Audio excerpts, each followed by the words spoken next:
A pair of playoff-bound sides looking to round into form as they're in the penultimate weekend of the USL Championship season. Tonight, Pittsburgh Riverhounds play host to Hartford Athletic at the Highmark Stadium. Tonight's broadcast is presented by Allegheny Health Network. My name is Chris Whittingham, joined by Devin Kerr for the commentary. Let's get stuck into our standings, brought to you by K&L Gates. And Devin, these two sides top the Group F table. Been that way the entire time, Chris. And, you know, for the Pittsburgh Riverhounds, they set the pace for the entire USL Championship, East or West. Everybody looking to the form that Bob Lilly's squad is in. Hartford Athletic stumbles midweek. And even with their poor results against Pittsburgh in the past, they still control their own destiny. A win tonight can put them on the path to chase down that #1 spot. And these two sides have already met twice in the campaign, one a 3-0, one a 5-0, both going in favor of Pittsburgh Riverhounds, who have dominated this rivalry. Not pretty by any means whatsoever, and they've done it in pretty dramatic fashion as well. You know, the 3-0 victory, and then they coupled it just a couple games ago with 5-0. It seems like every single time we see Bob Lilly's team step onto the field, they show us something new. There's always beautiful build-up play. The midfield has gotten better. Even in the absence of Kennardo Forbes, you've started to see some other players step up. But again, in order for Hartford Athletic to remain relevant in what is going on in this group, they want to get a win, they got to take down the big dogs. At the very least, a result is what they would want. Tonight's player to watch is brought to you by Dunkin' Donuts, and we're going for Robbie Mertz, 5 goals and 3 assists in the campaign. Was really impressed by him his rookie year in 2019, and the progression as a professional just continues to take another step every time he's on the field. Great physical presence, an engine like no other that you've seen in this league. Just goes and goes and goes. And without Kennardo Forbes, he has easily taken the reins to help this team bridge the gap from back line to front three. As we transition to Hartford Athletic, a look at their 2020 so far. Their victories versus their defeats kind of paint a different picture than their points total. Exactly what I was talking about, where you take down Red Bull 2, which this year maybe isn't as good of a win as it was in 17 or 16, but they still got a victory. They did the same thing against Loudoun United as well as Philadelphia Union 2. But the higher opposition, the better teams, if you will, a la Pittsburgh Riverhounds twice in Indy 11, they lost there. And they need to find a way to steady the ship down the stretch, just get a good result. One player that can do that is Justin Hack, who's come over on loan from NYCFC. He's given the ability for the likes of Tyreek Johnson, Aiden Macias in the midfield, and Danny Barrera to help this attack going forward, because he is such a steady Eddie in that number 6 spot in the center of the midfield. Both he and Eden Cohen have been tremendous mid-season additions for Hartford Athletic. Pittsburgh, one of the most dominant sides in USL Championship. They look for another home victory next. It's Pittsburgh Riverhounds and Hartford Athletic, and it's next.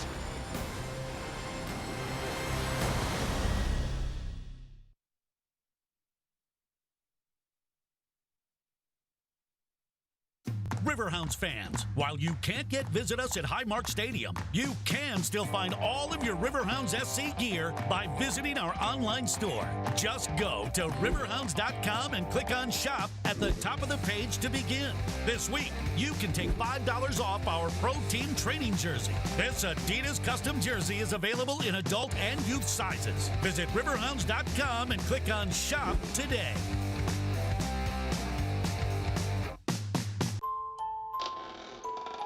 I can't believe we're doing this. Gus, you're not scared, are you? I don't like thunder. Hope there are no monsters. Did you say eek? Ooh, Eekaboo, the new scratch-off from the Pennsylvania Lottery. Yeah, with top prizes of 10 grand.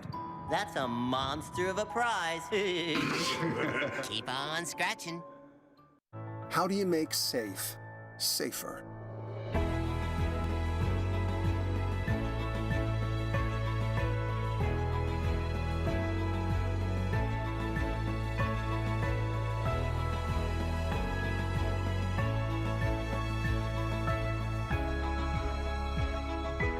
We take extraordinary measures, because at AHN, it's safety first, always.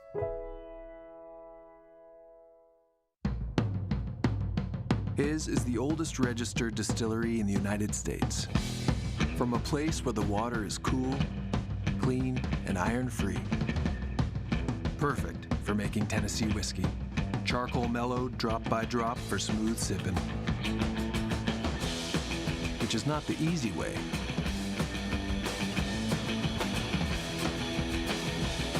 But it's his way.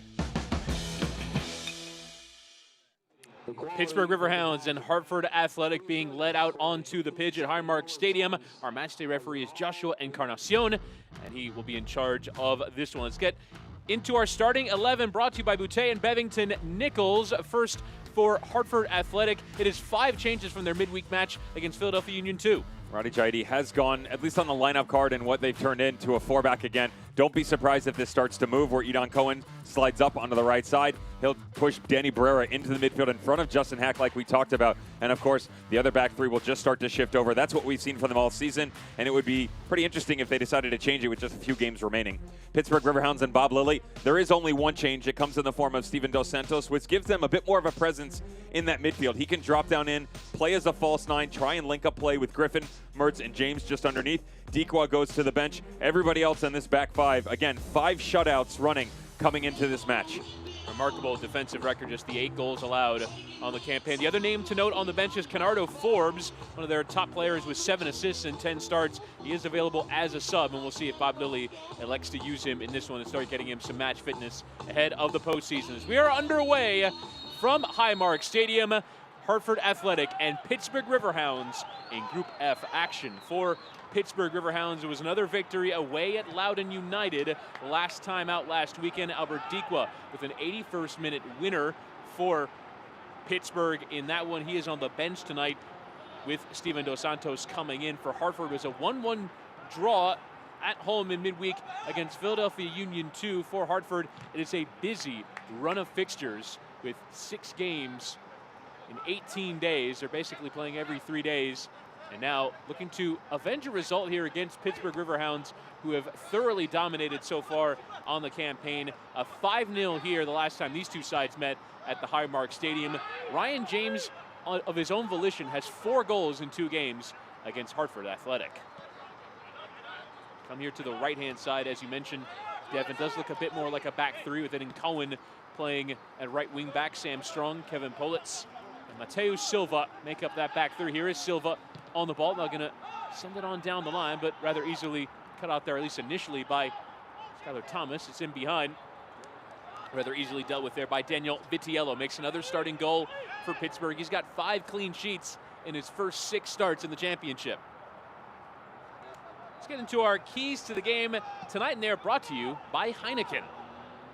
For Hartford Athletic, form over final result. That goes back to what we were talking about in the graphic of the teams that they've beaten, Chris, compared to who they've dropped points against. The #1 seed in Group F, it's still within reach for Hartford Athletic.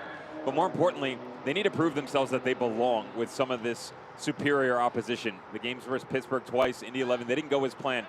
Find a way, break through that barrier, and remain relevant. For Pittsburgh, it's the one area that, and I agreed with Bob Lilly on this, they need to keep creating in the final third. This is a team that is converting a lot of their chances, but they're not exactly creating a massive amount for themselves. He would like to see that step go a bit further, and he feels like that is the one area they can fine-tune to hit the playoffs running. For Bob Lilly, his 3rd season in charge, a remarkable stat. This is an abridged campaign, but still in his 3rd full season in charge of Pittsburgh. In the regular season, they've only lost 12 times. To put together another solid home result. 4 wins, a draw, and a loss here at the Highmark Stadium. As the ball comes for Daniel Griffin on the right-hand side. Getting turned and tackled off of there. Justin Hawk appealing for a throw-in, and it will be to Pittsburgh. There is Bob Lilly, the manager in charge of Pittsburgh Riverhounds. You will generally hear him on our pit side microphones quite a bit throughout the commentary. Such great results both here in Pittsburgh and Rochester Rhinos before that, as it comes out now to Ray Lee, former Hartford Athletic, a player with the connection between these two clubs. Having played for them both. It's Everett Guzman tries to send it up the pitch. It comes off of Messias, and now recovered here by Alex Dixon.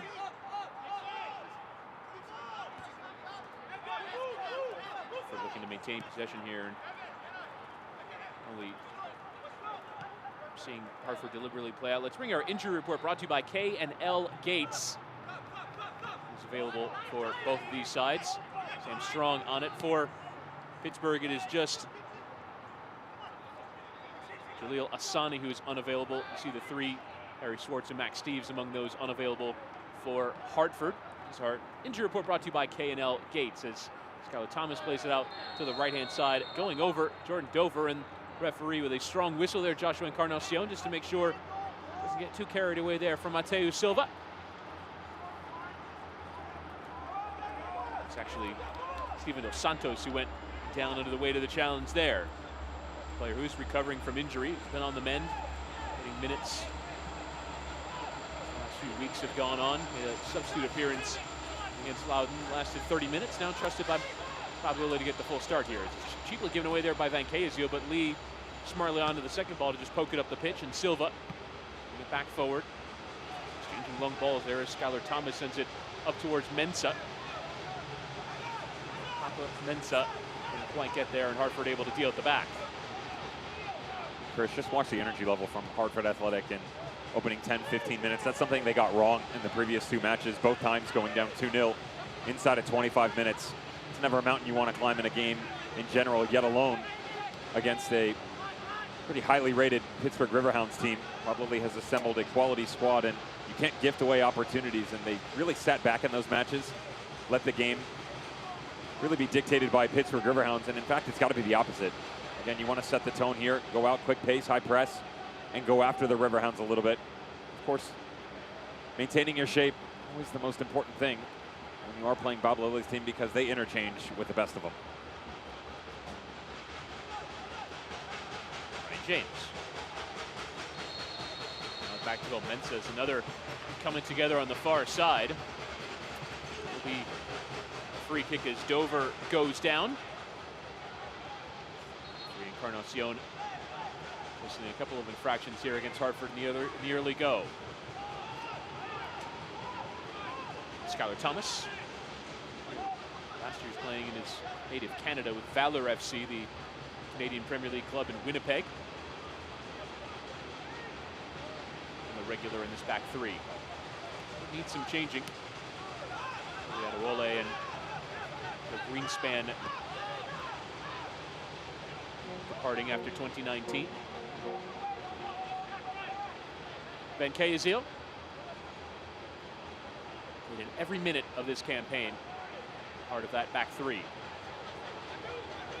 Patrick Bunk-Anderson given away there, and Hartford playing the traps nicely. You see a couple of sides in similar tactical setups. You wonder where the spaces will be, as it's nice interchange there with Macias playing it in towards the penalty area, trying to profit on the back of that Guzman, but just about dealt with at the back there by Pittsburgh Riverhounds. Now break through James. This recovery as well from Dover on the defensive end of that. Here he is once more. For a decent away record, having won 2 of their 4 trips away from home. A fairly imbalanced schedule for them, having played 9 times at home, 4 times away. 3 away matches to close the campaign here in Pittsburgh. Away in midweek against Philadelphia Union 2 at Subaru Park, and then away at New York Red Bulls 2 at the weekend. You talked about the condensed nature as well, Chris. The 6 and 18, you keep going down. 5 and 14, 4 and 10.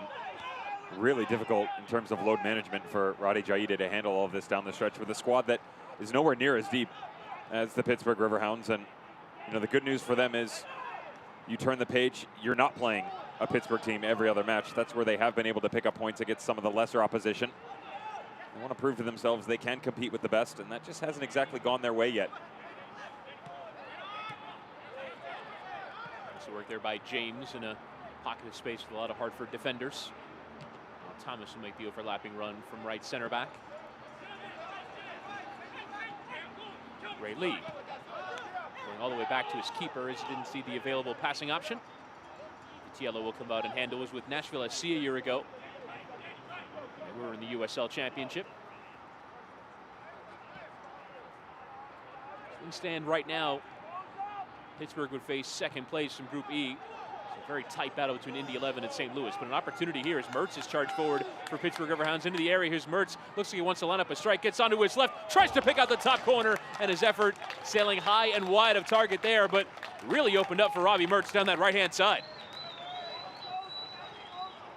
Brain's almost moving faster than his body in such a situation. Watch as he pump fakes here, and Red Sea just parts. Cannot dive in on that far side. It's got to be better. Little switch over by Paulitz. Pretty easy opportunity for Robbie Mertz. Had the far corner picked out. Pullitz there waited quite a while to confront Mertz and then very quickly turned. There's Parfait Mandanda, the French goalkeeper. Joins after 9 years in the same club in Belgium, scoring Chalery.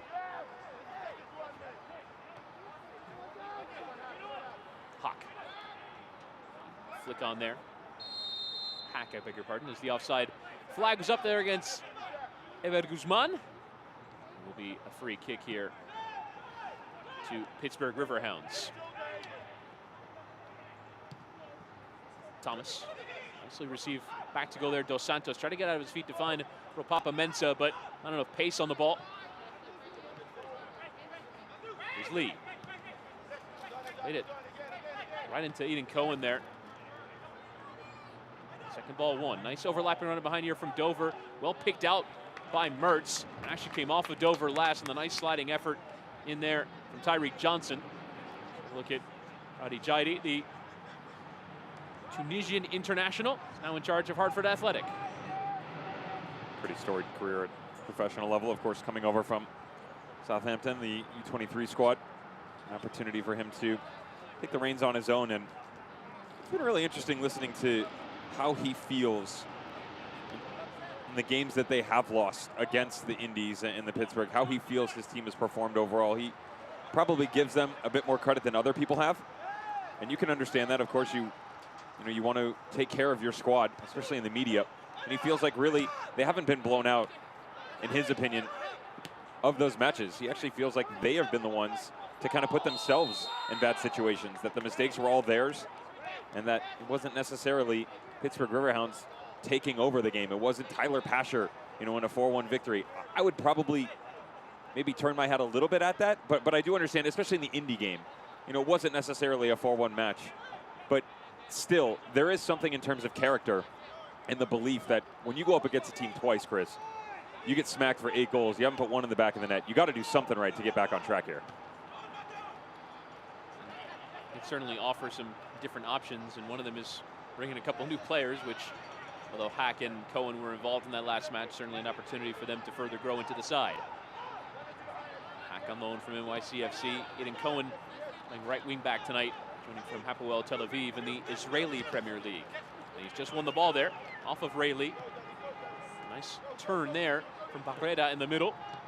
Now Dixon trying to pick out a good run in behind there from Aiden Macias. He's won that second ball. Macias now trying to hang on a possession, but Pittsburgh just about doing that, closing down defensively. Is a lovely idea, though. Only 30-year-old Barreda.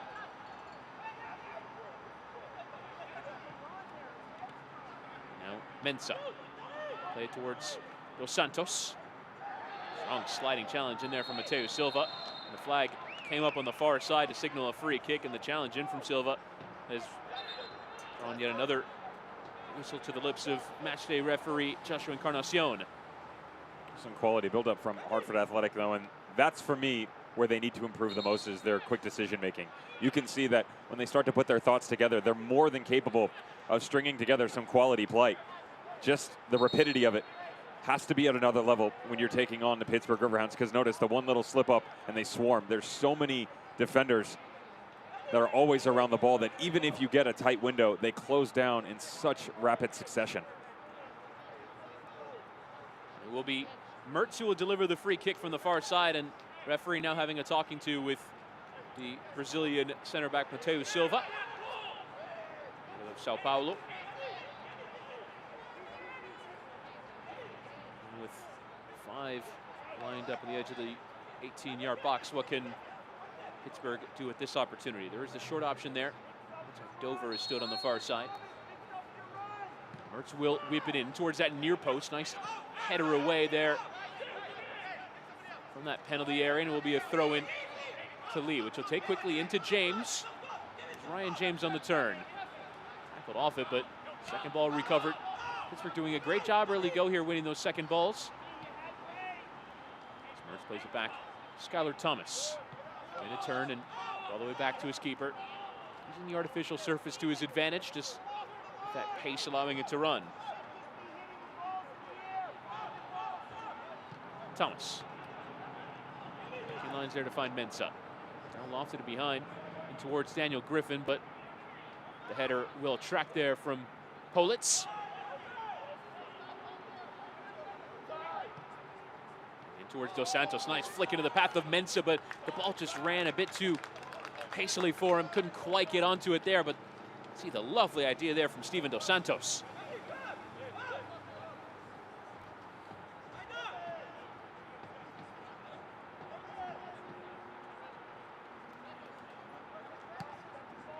Moment of real quality there from the Cape Verde. Again, Dos Santos. And Van Keeziel.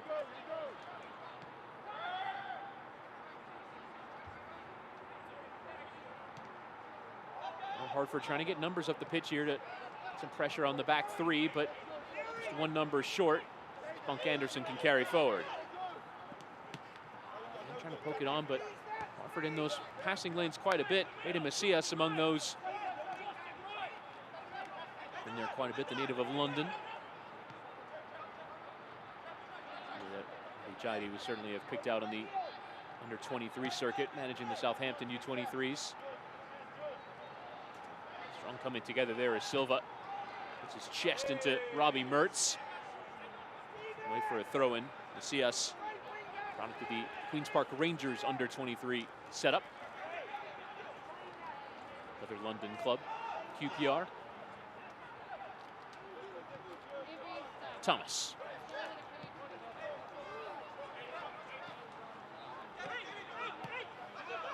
Lee again going back. A bit dangerous there as Guzman was threatening. Very comfortably knocking it around right now, but not carrying too much threat going forward.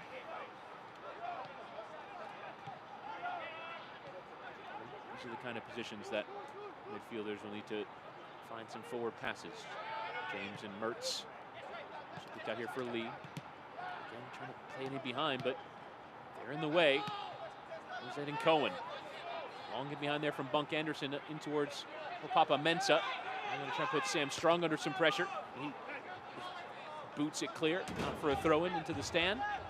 The passage as a player, quite interesting here in the opening 15 minutes. No overall true rhythm to the match, is there? It seems like maybe a little bit of creativity from Riverhounds on one side, and then they start to back off a little bit. Pressure comes from Hartford Athletic, and then we have seen two build-ups from the visitors. And of course, the Riverhounds just dancing on the ball left and right now. It is interesting to see how different they can look from match to match. They weren't exactly at their best last time out. Probably admitted that and said, you know, could have been better here, could have been better there.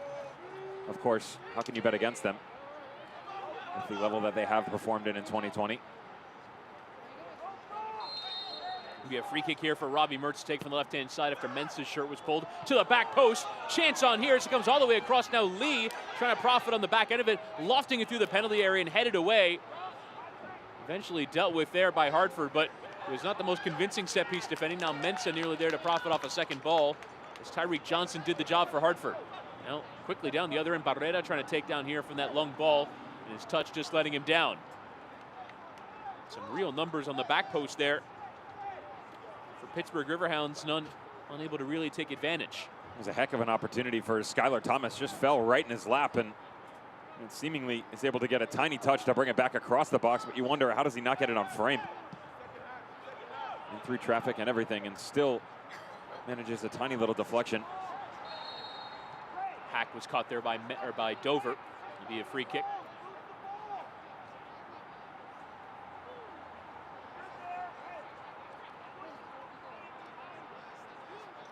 Hartford Athletic are due to make their first playoff appearance at the moment. They face top of the Group E, Louisville. They're red hot right now, having won 6 of their last 8. Strong sending it for Politz to hook clear. Lee with an awkward header. Comes for James. And it is a free kick as James tackled Cohen off it. Pittsburgh technical area none too pleased with that decision. And a free kick to come for Hartford. Cohen.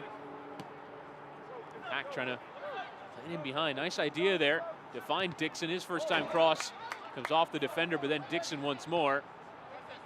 And then away there from Van Keeziel. Only as far though as Hack. He's come forward and shouldered off, and he goes down. The referee unmoved. It is a throw-in for Pittsburgh. Chris, how about that set piece just moments ago? Watch this ball whipped in. Robbie Mertz, great job just bringing it all the way back across. And tell you what, really difficult to see in traffic. Justin Hack gets an arm on Skylar Thomas that really turns his body back around, makes it that much more difficult for the center back to get a quality touch on the ball. Still 20 minutes in. Athletic trying to find their way into this game. And you know, the good news is they're not chasing a massive amount. They are punching back here a little bit. The Riverhounds just sort of stagnant in their movements right now. I'd like to see Robbie Mertz, Danny Griffin start to get on the ball a bit more and link up with Ryan James when he is collecting in midfield. Strong trying to send up towards Guzman, but Pittsburgh is ever dealing with it at the back. Two clubs have scored more goals than them on this campaign. One's conceded less.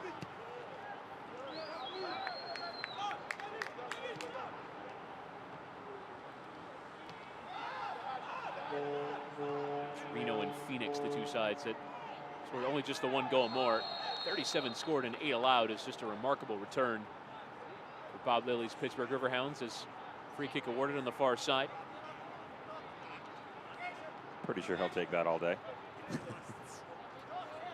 clipping at a whole nother rate this year, Pittsburgh Riverhounds. Seemingly a massive amount of variables that they've had to wade through, but for the most part, answer the call at every single question.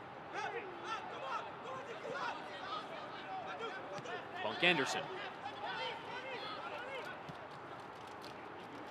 Keeziel tries to send it in behind. Dos Santos off the chest, but it came heavily there for Griffin. Couldn't quite settle it. A couple of bounces. Pittsburgh able to recover possession. James. See real calmness about the play of Pittsburgh. This calmness can seem ponderous. Mertz slides in behind there. And towards Dover, poked away for a throw-in. Tyree Johnson, the left wing back there, putting it out to touch. They're definitely calm, Chris, but by no means lacking urgency, right? I mean, you can see that the ideas are there. Maybe not necessarily matriculating, you know, around the box. A little bit more movement up top. Primarily, you're just seeing Mensah and Steven Dos Santos. The runs that we've seen in games past, who I was just talking about with Danny Griffin and Robbie Mertz, bridging that gap in, willing to challenge themselves once they hit that 30-yard area. Just hasn't exactly been there yet. You see one of the prettiest scenes in American soccer in the background of the high mark. Bullets going down the Monongahela. Train go by earlier. It's a remarkable place. On there from Thomas. Dos Santos. So sit across there for Ryan James. He'll carry it forward. Score 4 of the 8 goals that Pittsburgh have scored against Hartford in their 2 meetings this year. But that touch a bit wayward in the direction of Lee, and it's out for a throw-in down the near side.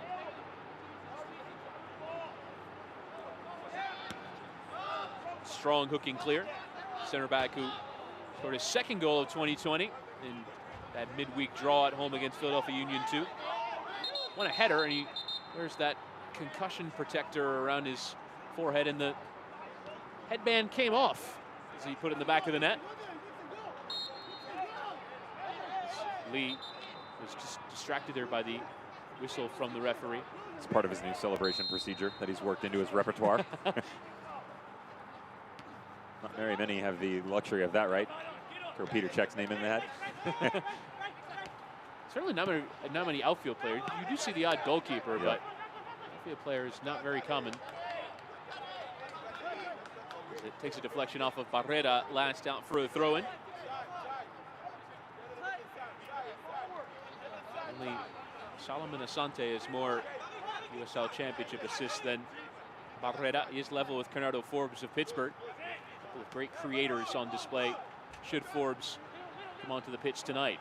Here's Mensah. James with a touch. Came closer to that byline, but able to turn and find that option with Lee. Griffin. Lead left here for James. Plenty of time to measure across. It is whipped in, and it's a decent one in towards Mensah, but well dealt with there at the near post. Horwitz and Strong combining. Dover.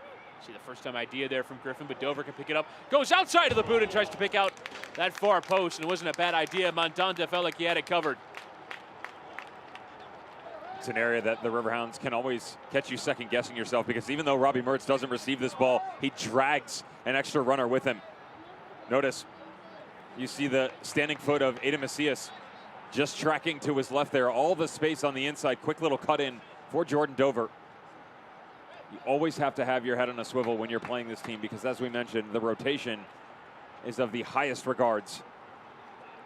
Quick little touch in, everybody spins out. All of a sudden, their flat three starts to overload on the wings. The triangle that is Robbie Mertz, Danny Griffin, and Ryan James quite rapidly turns into 6 or 7s.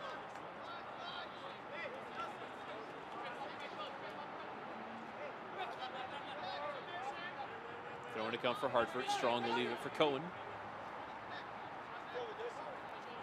Pittsburgh enter the match 5 points clear of Hartford, but Hartford do have a game in hand. Should they win tonight, only 2 points off with the game in hand. A chance, in theory, to catch Pittsburgh and finish top of the group. With winnable matches to come as well, away at Philadelphia 2 in midweek, and at New York Red Bulls at the weekend. Red Bulls 2, of course. And it stayed down on the near side. Brooks finds James. Looking out towards Dos Santos, who looked like he picked up a knock. It's played on. Dos Santos looked like he wanted a right-footed strike there. It was going to be difficult to beat Mandanda from there, but it's booted clear by Politz for a throw-in. Dos Santos continues to grab at his left knee. He's just back from an injury, so those would not be sights that Bob Lilly would want to see. The relationship between Papa Mensah and Steven Dos Santos was almost at a cause for concern, probably 5-6 games back, where Steven was making his way back into the squad and felt like they just weren't exactly on the same page. Maybe reading the same book for sure, but thought that everything else had cultivated itself to a real nice level on the pitch, except for those two, and it's definitely been better. What you'll notice is now you're getting the 1-2 punch out of them. Previously would pretty much always be Dos Santos dropping down into the pocket with Mensah as the lone striker up top. That's not the case anymore. Now you're seeing there is a tit for tat where one will go and the other slides high, and vice versa. That second guess that they always give you has to be the coefficient that allows them to progress into the final third, because otherwise you become one-dimensional. It's much easier to figure out what the team's trying to do in terms of a game plan. Dixon was fouled off it there by Dover. After he nicely recovered the ball in the middle. Pittsburgh going from back to front, usually with possession, but you see Hartford's system, which is the same system as Pittsburgh at times, causing them problems building out from the back. Strong. Ball into the channel has been the idea generally from the back three of Hartford Athletic. That time unable to find the run. Macias, who was going for it. Pack winning it. On there from Politz, who's taking a step forward from his center back position. Silva. Turning. Calm as ever on the ball, finding Strong. Pack, nice flick on there for Dixon, and further still from Guzman. Now Macias. Tyreek Johnson coming down that left flank. Nice cut around multiple defenders. He's gone down in the area, and the referee, after having an examination, points to the spot. It's a penalty to Hartford Athletic. And a chance here in the opening half hour for the visitors, who have struggled against Pittsburgh in 2020 to open the scoring away from home. They haven't exactly utilized that far left side. It's been much more accustomed to down this right flank. But watch the little cutback here by Tyreek Johnson. Senses the space start to open up. Robbie Mertz, really slow, to be honest, and casual in his challenge, allows Johnson to cut back inside. There's a little clip. Referee points to the spot, and you know, it's really the first time they've ventured out there. They have not had the balance on left and right, respectively. First time they go that way, they are rewarded. And it will be Guzman who will step up to the spot. Mexican, 19 goals in the championship for San Antonio the last 2 seasons, has 4 this year. Now looking to put Hartford in front.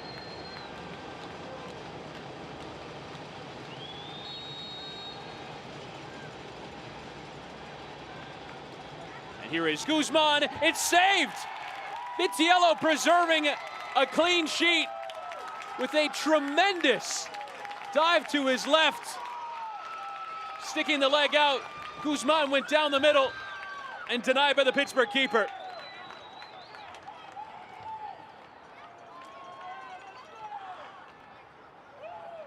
And it will be a corner to be taken. Tonight's corner kicks are brought to you by the PA Lottery.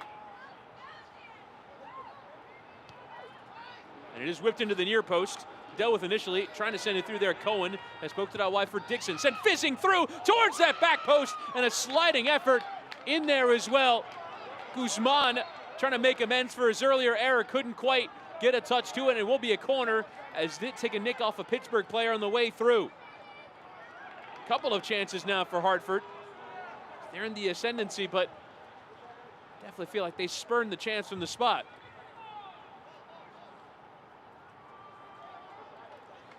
Now corner to come on the far side.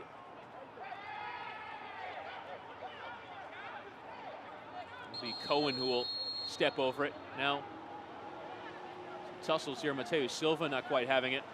And the referee Encarnacion wants to have a word. It just seemed like he and Bunk Anderson were mixing words down in the danger zone. Skylar Thomas in there as well. It's Van Keazil who will just have a conversation here with the referee. It's another PA Lottery corner.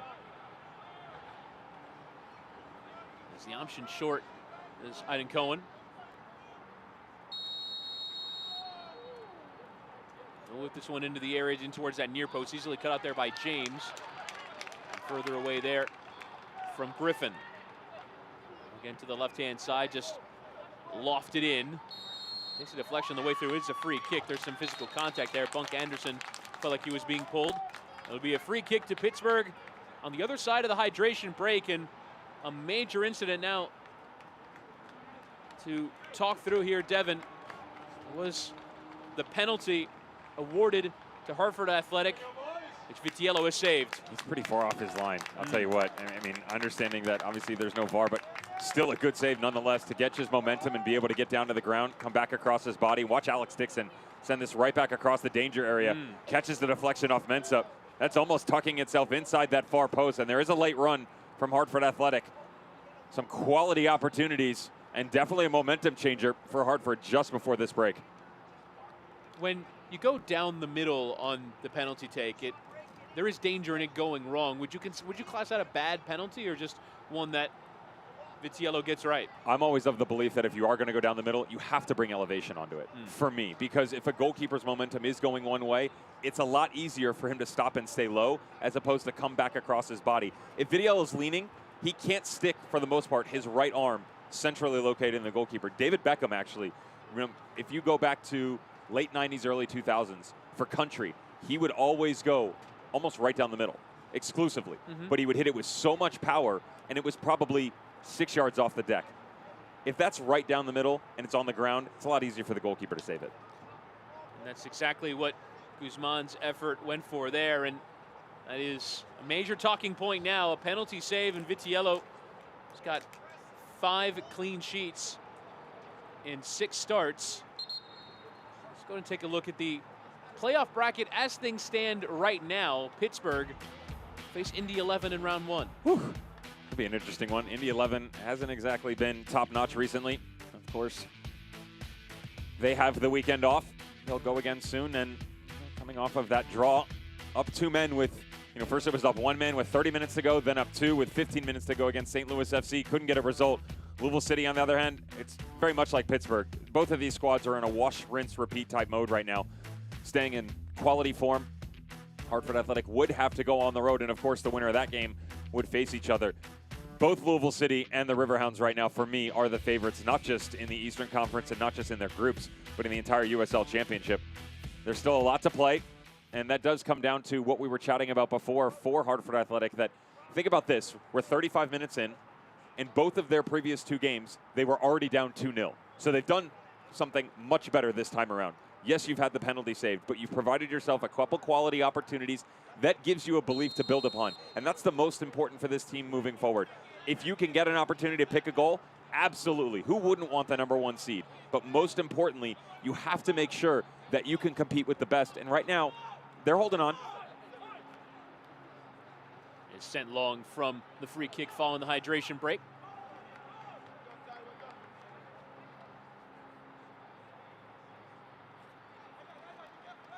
Be a throw-in for Jordan Dover down the far side.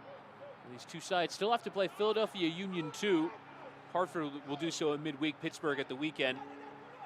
Earlier today, Philadelphia Union 2 playing an extraordinary game against New York Red Bulls 2, finished 5-4. As a chance is on here, Guzman is in behind. Guzman pulled and converting the opportunity. He missed from the spot, but makes no mistake with that counterattack.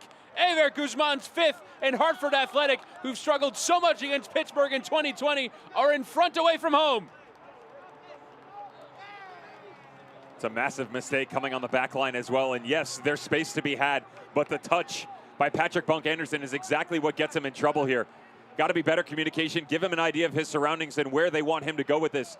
Alex Dixon hits it with a hope, and that's fine. There's not a lot of separation. The problem is the touch right into the path of Ever Guzman. A goal striker of this caliber cannot be gifted an opportunity as such. He will make you pay. He does make them pay, and there's the momentum that I talked about, Chris. The belief coming right out of the hydration break. Hartford Athletic out in front. Honestly, the other thing that was of interest to me is as Bunk Anderson gave that away, he'd pull Ever Guzman. If Guzman elects to go down instead, it could potentially be a sending off for denial of a goal-scoring opportunity. Notice the space as well. It's probably the one time that you sort of wonder with Skylar Thomas and Venky Azil. They're close-knit, that group. Even with the touch, Bunk Anderson still turns and has the ability to close down the space faster. You wonder if Venky Azil could have played a deeper lying role, but again, they allow him to progress a bit higher up on the pitch because he's so good with his feet, and they can turn this 3 into a 4 quite easily, where he'll step up, Liam Dover can drop back in, and he'll step into the midfield. So that is a gamble that you take with him. And I'll take the good with the bad any single time. Of course, we're picking out one isolated incident compared to the entire rest of what we've seen out of him. And a free kick there is Mateus Silva going through Ropapa Mensah. 3 versus 3. It's a free kick to Pittsburgh.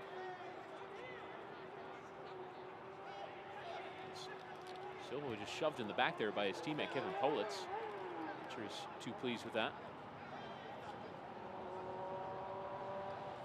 Silva joined after 2019 with Orlando City B, club in USL League One. Ryan James teasing over it. Sends it into the penalty area, trying to call for a win at Dos Santos, but well dealt with there by Strong. Second ball recovered by Griffin, but a good step there from Tyreek Johnson. Tries to send it down the pitch, but Mensah deflecting it out of play for a throw-in to Hartford Athletic. Tyreek Johnson, one of the players that Buddy Jaide would have known from his Southampton youth setup. Does have a Premier League appearance to his name, Johnson. Hooked away there by Bunk Anderson. Strong really seeing a passing option, so boots it out for a throw-in. James. Now Mertz. Not too much joy. Mertz and Dos Santos, the creative figures in the Pittsburgh side. Vitiello. Coming up towards Dos Santos. And throw in to come.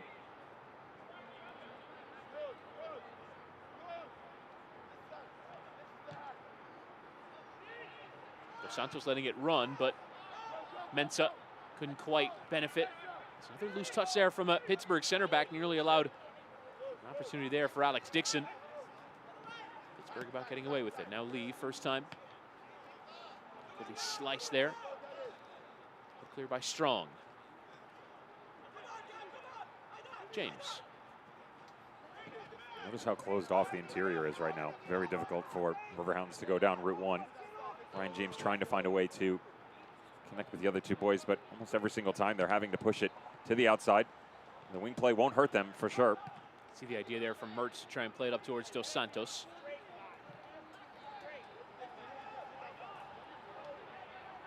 Skylar Thomas.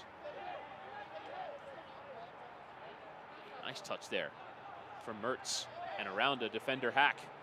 Lovely work there from Mertz, leaving it there for Griffin, who tried to flick it in towards Dos Santos, but didn't quite come off. But Bobby Mertz, the Pittsburgh native, tremendous skill there down that right-hand side. Came through the Riverhounds DA, Development Academy. Mensah trying to hang on to possession after challenges from Barrera and Cohen. Just about managed to hang on to possession. Fizzed up there by Thomas, but a poor first touch there from Mensah. Makes amends. So free kick is awarded. Pull the shirt there of Griffin.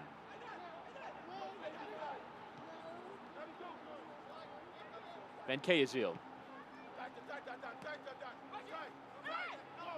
You see Hartford closing down there with some pressure. There's that ball over the top, which has found Mertz. Now Dover hitting that first-time crossing towards that back post, and it was awkwardly punched away there by Mandanda. Dos Santos going up for it, and the whistle has sounded, and Dos Santos is going to have the free kick go against him. I think some of the stand thought it was going to be a penalty, but it's Hack who's gone down as the trainers are being waved on. Just to coming together there in the penalty area, and the referee determined that Dos Santos committed the foul. He's even in a 1v2 situation, and just keep an eye on his arm. Does he extend the elbow out? That's what the referee probably sees in his vision as he goes up right there. Arm flailing a little bit. Not too much in it, though, is it? Not for me. Then again, there's probably a reason neither you nor I have a whistle. Fair enough. In this day and age, it is 2020, so. That's probably the argument coming off the sideline from Bob Lilly. Seems like his attacker had just a right to the opportunity to play it as any. Notice on that far side how Tyreek Johnson is pretty much waving the white flag. He's just sitting back and allowing the game to come to him, and there's still a lot of space to play over there. He's so deep that they haven't had the ability to go left and right, and we talked a little bit about that prior to the goal that they scored. It was actually even before the penalty, where pretty much everything had been down this right-hand side. That still remains the case. And conversely, the Riverhounds, they are attacking that right-hand side. The best build-up play has come from there. Like to see a little bit more out of Raymond Lee over here on the left, but you do wonder with, there's a bit of suspect in terms of the overall play from Patrick Bunk Anderson, not just on the goal, but in general. Is he just dropping back to allow a bit more help defensively on this left-hand side for the Riverhounds? James with the header. Just letting him down. Be out for a throw-in. What for you can Pittsburgh do to find a response here? This has not been a customary Pittsburgh performance thus far. No, and if you notice most of their buildups, it's kind of just slow in nature, right? Steady as she goes. The change of pace isn't exactly what we've seen in any of their previous matches, including the 8 overall goals against Hartford Athletic. I would like to see a higher pace. I'm surprised you haven't seen as much press either. Now, one of the reasons being is when Hartford Athletic, their backline are retaining possession, they're knocking a long ball. They're bypassing their midfield so that Pittsburgh Riverhounds don't have an opportunity to pin them deeper. Nice ball there from Mertz to find Mensah. Slid across here. Dos Santos arriving. Just couldn't quite get there. The referee, though, is he pointed for a penalty? No. Mertz, I think, wanted it. He felt like he was pulled in the penalty area. Now he's getting a little bit of a shoving match there with Politz. The referee's just awarded a goal kick. The unfortunate distinction between the point for a goal kick and the point of a penalty is just the place that the arm is aiming. It will be a goal kick to come here for Hartford Athletic, who would love to get in at halftime, leading by this goal to 0. Here's a look at the coming together. It's lovely vision. I'll tell you what, you can see hands from Mateo Silva on the backside of Robbie Mertz. Referee had a pretty good look at it, but it's going to have to take something special in order to force the hand of our referee, Chris. And again, much like the challenge on Steven Dos Santos, though I didn't agree with it, there's just not much there. There's not enough momentum to push it down. Good on Robbie Mertz to think that maybe there's an opportunity there, but if I'm the head referee, I'm not blowing the whistle in that situation. Mertz again on there for Dover. And now a free kick will be awarded as Mertz was taken down away from the ball. Particularly bemused there, Danny Barrera. It was Barrera who just kind of went through him. It will be a free kick to Pittsburgh in a fairly dangerous area here. Normally this would be Marco Forbes territory. Of course, Robbie Mertz has been known to hit these from time to time. It's off the center a little bit, so can be one-sided with the left foot of Ryan James standing over it. It will have to keep Parfait Mandanda honest. 5 in the wall. And you'll notice a big body in the likes of Skylar Thomas coming off the back line to add a bit more insult to injury and challenge the goalkeeper's vision. Will be a minimum of 4 minutes to be added on here at the end of this first half. Mertz or James, it is Mertz, takes a deflection off the wall. Well done there. 5 men standing in it. Mandanda able to easily claim.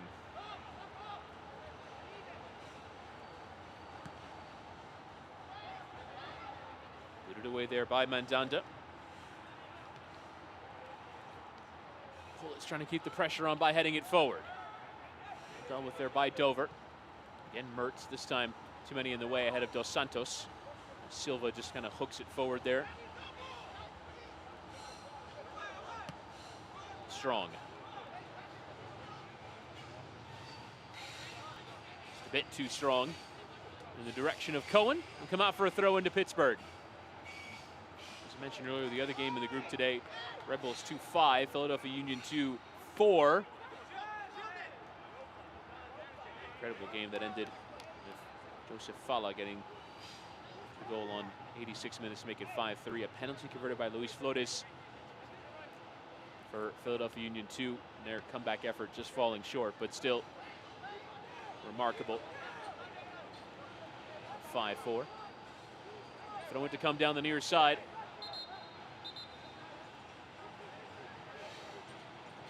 Ray Lee being told to back up, or he can launch in.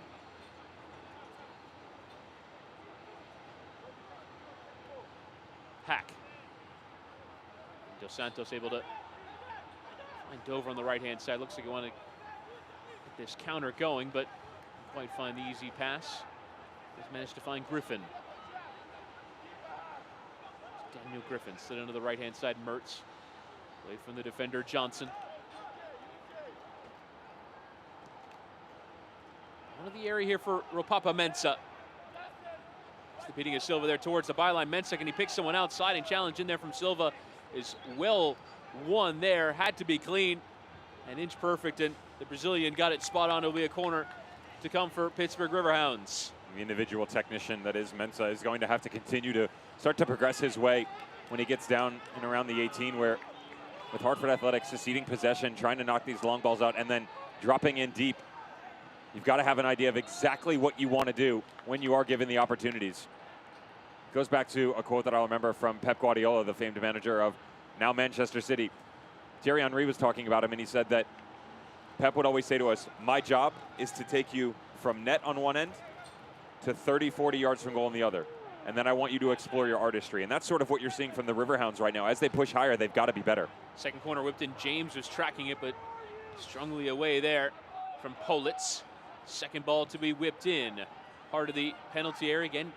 Flicked out there. Second ball for Griffin.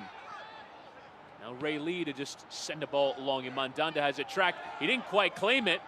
And he takes a deflection out, and it will be a free kick. As in the end, the referee deciding that Mandanda was caught. But certainly was a late whistle. And a free kick to come here for Hartford Athletic. This is smartly done by the Riverhounds to knock it all the way to the back post. And I have an issue with this because watch the momentum. Now both players are going at each other, but clearly Mandanda way off his line, and referees will protect goalkeepers a lot. I have no problem with that whatsoever. You want to come that far away from the 8x8, you're venturing into uncharted territory. And with Skylar Thomas, he's just sitting on the back post trying to get a little touch on. It's a look that the Riverhounds have gone after before, and rightfully so, they go back. A bit of success and still looking for the equalizing goal, but it's always troublesome to me how much they protect goalkeepers. Nice first time in behind there from Barrera. Low cross is picked out. Bunk Anderson wasn't entirely sure, but coming off his line and claiming there Vitiello, and that is the final meaningful moment of this first half. Hartford Athletic mostly without the ball in the first half, but getting the big chances. The first a penalty, which was saved by Vitiello from Ever Guzman, who then made amends by tucking away a nice chance sent on a Route 1 ball in behind from Alex Dixon. Guzman with his 5th goal of the campaign currently has the visitors in front in Hartford's bogey team, at least no more for the moment, as Hartford Athletic lead by a 1-0 at halftime. We'll come back with much more coverage from the first half, including highlights, as your score at the break is Pittsburgh 0, Hartford Athletic 1.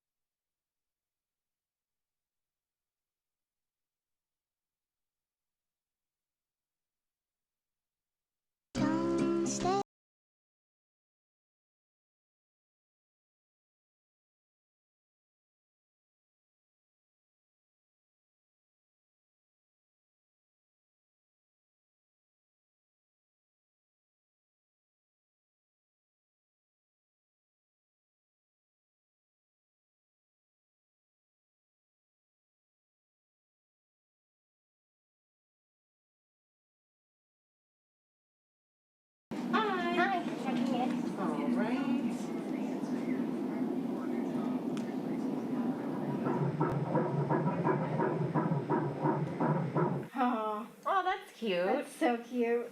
She's gonna have some nice big cheeks. Yeah.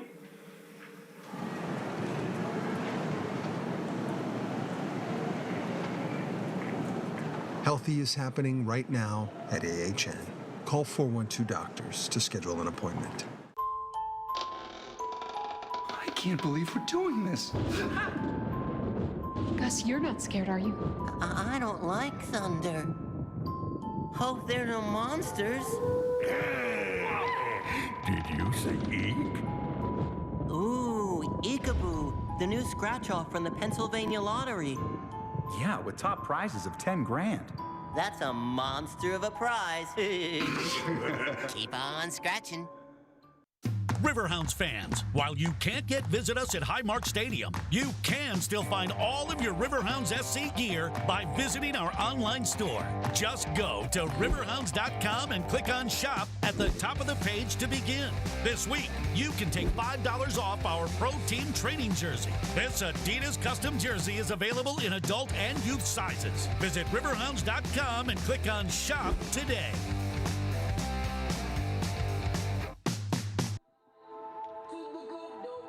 Pittsburgh Riverhounds trailing at halftime by 1-0 to Hartford Athletic, who thus far they've played twice in the campaign. Pittsburgh has outscored them by 8-0, so this their first goal against Pittsburgh this season. Devin Kerr is going to bring you the best from around USL. It's time for the dish.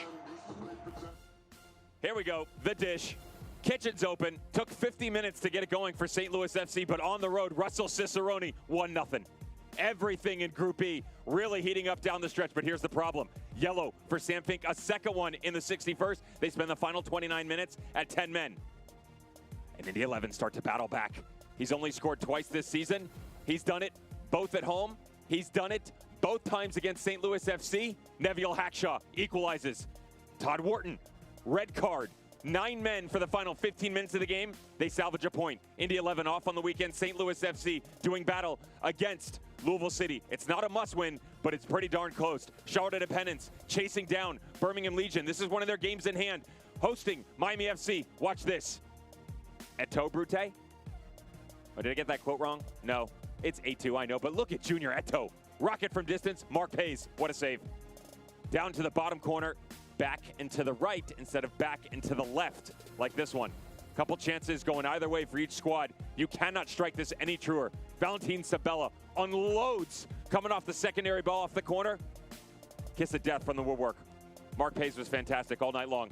Let's go to Group F. Hartford Athletic hosting Philadelphia Union 2. Hartford Athletic is in the driver's seat coming into this game, controlling their own destiny given the fact that they can get wins when they're supposed to and maybe pick off a point against Pittsburgh. Sam, strong on the near post. 1-0 Hartford Athletic. Turn the page. Paxton Aronson, the recent homegrown product from Philadelphia Union. Good ball back across. Nice little footwork. 1-1. Not the greatest at defending here from Hartford Athletic. Should have gotten 3 points. Only get up a point. If they want to take down the Pittsburgh Riverhounds and get 3 points, it's going to have to be much better. By the way, if they want the #1 seed, they got to beat the Pittsburgh Riverhounds. That's obviously going on tonight. Final game. Los Dos hosting San Diego Loyal. Rubio Rubin, 5 goals in 4 matches. He is one of the 3 reasons, outside of John Kempen and Guido, that this team is currently in 2nd place in Group B. Elijah Martin gets thrown out. Alvarado Jr. at the death of this match, 91st minute, gets the equalizer, keeps his team's hope alive. A lot to be done, some controversy in this group, but the playoffs are right around the corner, and Group B has no clue what it wants to do. Thank you much, Devin, for the dish there. Pittsburgh trailing at the break. We are in halftime, brought to you by Heineken. It's Hartford Athletic on top by a goal to nil. Let's get some more from around the USL Championship.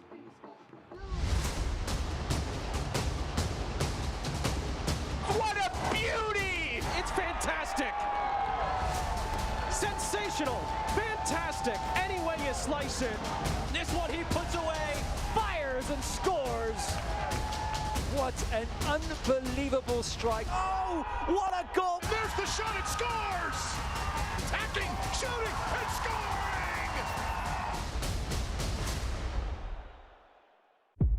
Oakland. The town. A world-class city where it's not just about where you're going, but it's also where you come from.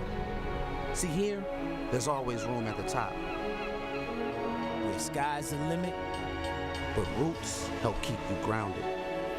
And this is town business. If you know, you know.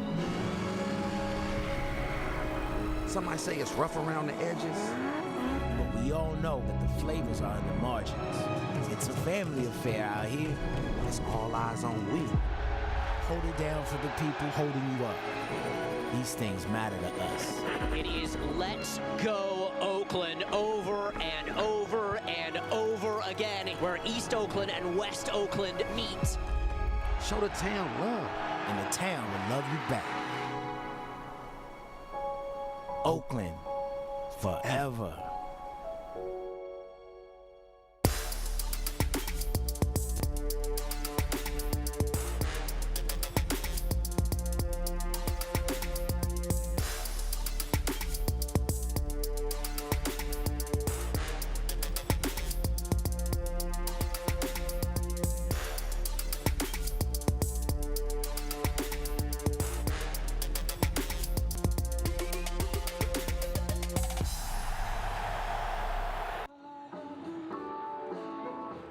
In Heineken halftime, your score, it's Pittsburgh Riverhounds 0, Hartford Athletic 1. Chris Whittingham, Devin Kerr here for the commentary of this one. Let's get into some news and notes from around the USL Championship.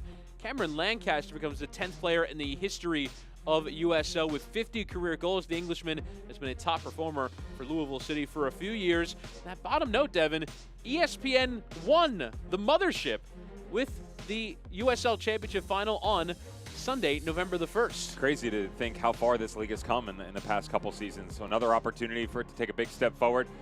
John Hackworth hopes that Cameron Lancaster continue his goal-scoring ways. They will do battle against St. Louis FC tonight. That fixture getting ready to kick off literally as we are talking right now. Indy 11 will not do battle until midweek against Sporting Kansas City 2. I think of note, if that Louisville City get a result in any positive form tonight, they will secure the #1 spot in Group B. Of course, the Charleston Battery, some news out of them recently with Loudoun United abandoning the rest of their games. It will go a points per game model that they will acquire for their game against Loudoun. So that's hovering right around, I believe, 2.07 right now. So that may come into, something that could be problematic for them as they challenge for the #1 spot against the Tampa Bay Rowdies. And that was your out-of-town scoreboard brought to you by Dunkin' Donuts. And here is the look at the games going. I mentioned the 5-4 earlier tonight. Elsewhere in the Eastern Conference, it's Charlotte trailing by 2-1 at home to Memphis 901. Still to come later on tonight, just about kicking off between Miami and Tampa Bay. Colorado Springs takes on Real Monarchs. The game also going on in the first half right now is North Carolina in front of Birmingham Legion by 1-0. And that is your out-of-town scoreboard, which is brought to you by Dunkin' Donuts. Here, though, at the Highmark Stadium, it is Pittsburgh Riverhounds trailing by 1-0 against Hartford Athletic, who look to pick up their first win against Pittsburgh on the campaign. First half highlights and second half kickoff is on the way.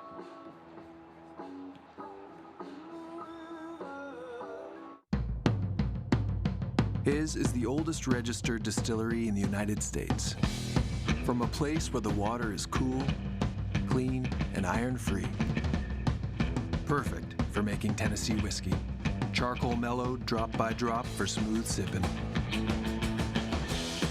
Which is not the easy way.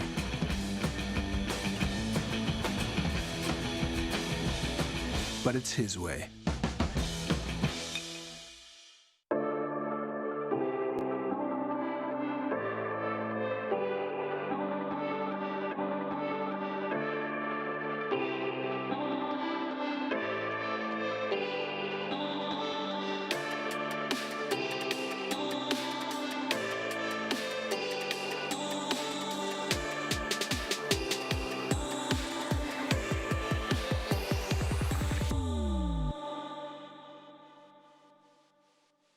Riverhounds fans, while you can't visit us at Highmark Stadium, you can still find all of your Riverhounds SC gear by visiting our online store. Just go to riverhounds.com and click on Shop at the top of the page to begin. This week, you can take $5 off our Pro Team training jersey. This Adidas custom jersey is available in adult and youth sizes. Visit riverhounds.com and click on Shop today. Pleasant Valley Golf Club, nestled in the Laurel Highlands of southwestern Pennsylvania, is now open to the public. Enjoy 18 holes of championship golf with a new island green and fully stocked pro shop. Our clubhouse features a large ballroom for weddings or private parties, 2 restaurants serving delicious food, a sports bar, 2 state-of-the-art golf simulators, and an outdoor patio with gas fire pit and picturesque view. Pleasant Valley Golf Club, now open to the public. In Heineken halftime, Hartford Athletic in front of Pittsburgh Riverhounds by 1-0. Definitely a surprise result given the form between these two sides. Let's get stuck into our first half highlights there, brought to you by PA Lottery. And Devin, it would be the 29th minute. Well, we'll start with the chances. Here would be the decision that goes Hartford's direction. Tyree Johnson working on the left-hand side and taken out of the penalty area there by Jordan Dover. It's a foul for sure. And for me, still, it's Robbie Mertz and his unwillingness to maybe help out in a 2v1 situation. Good job by Johnson, just cuts back through, and then Jordan Dover takes him down. But how about the save by Danny Vitiello? Well off his line, still, I think he makes a save regardless. Not the best of penalties. Again, you want to go down the middle, you got to go high.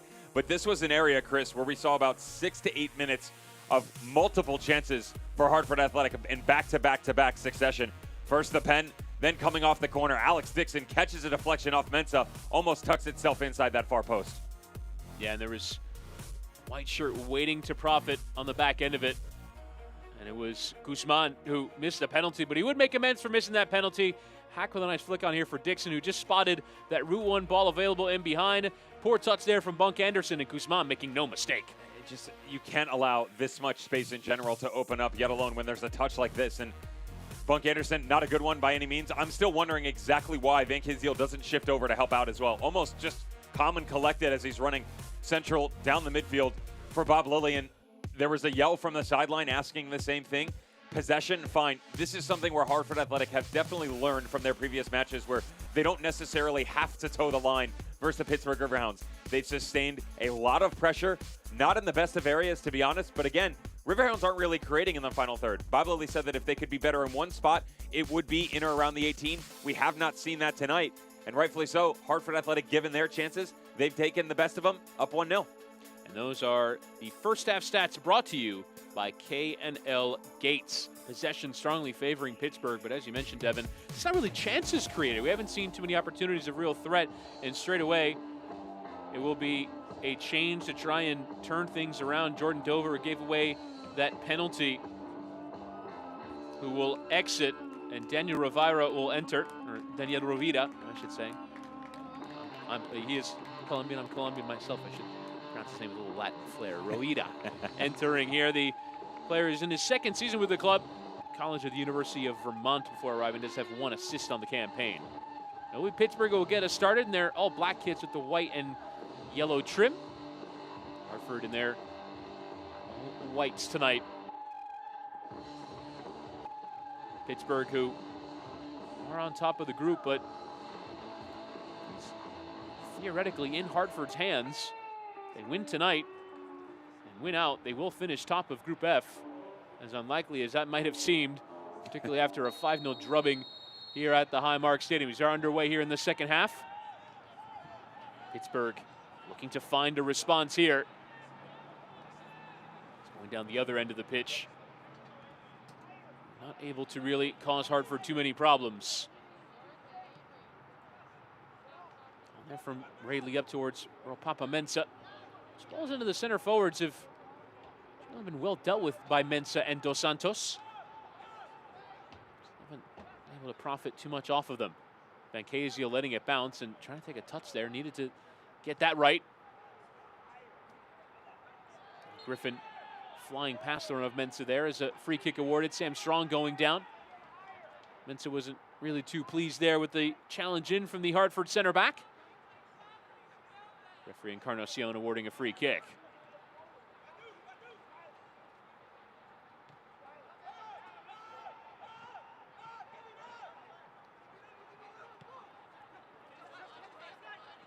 In terms of playoff matchups, the game to keep an eye out for tonight is Louisville away at St. Louis. Should St. Louis win, they'll move into second in the Group E table. Next couple games there will decide who makes the playoffs out of Indy and St. Louis. Is another hard challenge in there. It's going to be yellow straight out of the pocket there from Mateus Silva, who caught Dos Santos heavily. Value for money for that yellow card. Tries to pull in real hard, but pulls out right at the tail end of it. Watch the follow through. Really rough on Dos Santos. And remember, in the first half, he was clutching his right knee. Now he catches a knock on the other side. Appreciate the favor from Silva.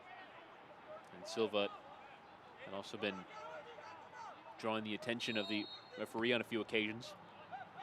As the free kick is taken forward, it's switched out to the left-hand side with Patrick Bunk Anderson, part of the back three for Pittsburgh Riverhounds. A nice turn on it there from Skylar Thomas. Trying to find Dos Santos, but good step in there, but it's given away cheaply there. Barrera trying to pass it back. Mensah now slid out to the left-hand side towards Daniel Griffin. And it's poked away for a throw-in to Pittsburgh Riverhounds. Only causing a problem there from the giveaway in midfield.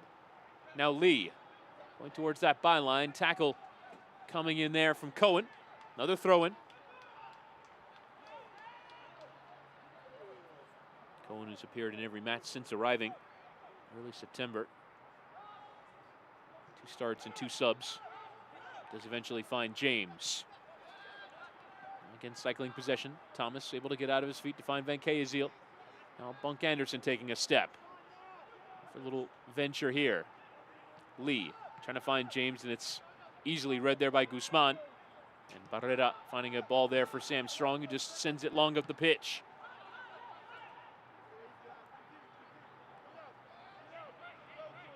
Van Kezio. Van Kezio, player from France. He's all USL second team a year ago. He's an international with French Guiana. Featured in CONCACAF Nations League. Competition that will resume at some point as free kick is eventually awarded. Advantage given.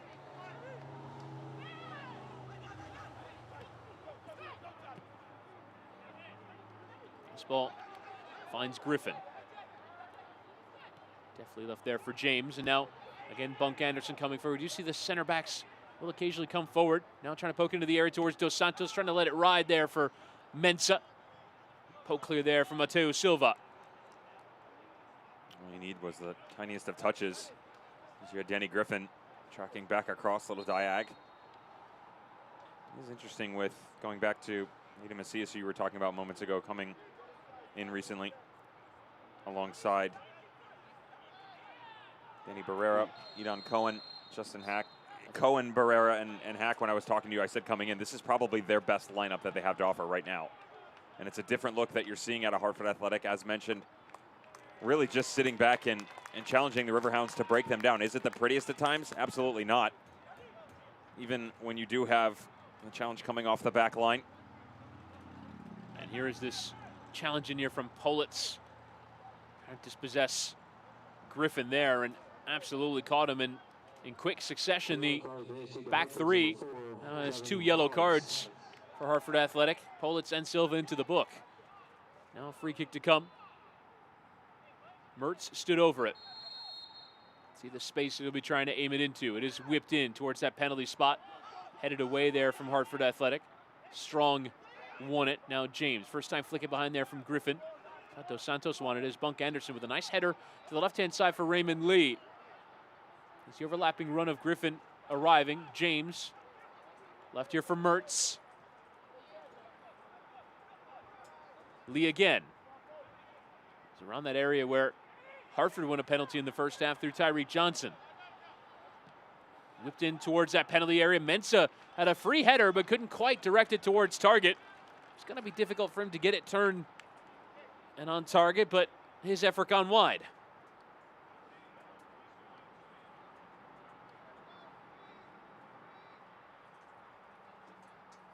Papa Mensah. There's a couple more changes being prepared here for Pittsburgh. Looks like Albert Dikwa will enter, along with Anthony Velarde.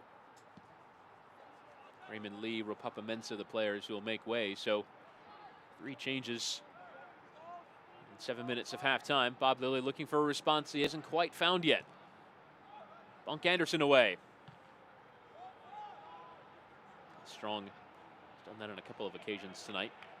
In his areas of the field that he needs to find a balance in. We talked about that, asking more out of Raymond Lee on that left-hand side. Jordan Dover very active in the first half, to no avail, and maybe stretching the game a little bit differently here. Albert Dikwa, a lot of pace. Dos Santos and Mensah a bit more accustomed to the hold-up play that we have seen tonight, but it's definitely not working. And Bob Lilly calling an audible. I think you're just 7 minutes into the second half, doesn't like what he sees. It'll be Albert Dikwa who scored in their 1-0 win over Loudoun United last time out last weekend at Segra Field. And they're from Cohen.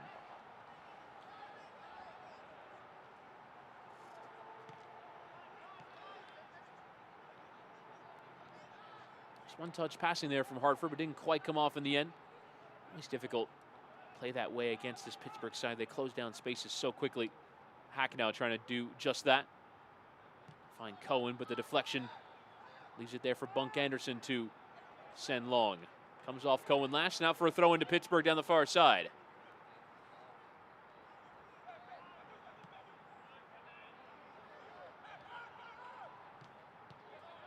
In towards the middle, given away to Alex Dixon, who hasn't had too much joy in terms of having the ball. Does have the assist. There's a long ball in there. It's nicely closed down. Johnson now to try and find Dixon. First time there for Barrera on this left-hand side. Getting stuck near the corner flag. Eventually losing out.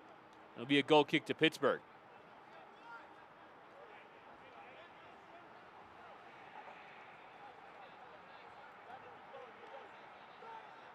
So they're able to combine.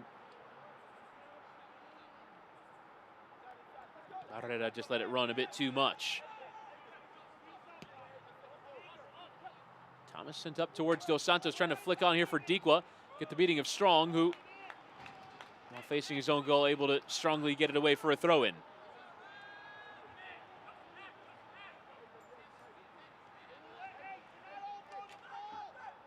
Chested on there from Velarde, who's on as a sub. He's taking up a midfield position.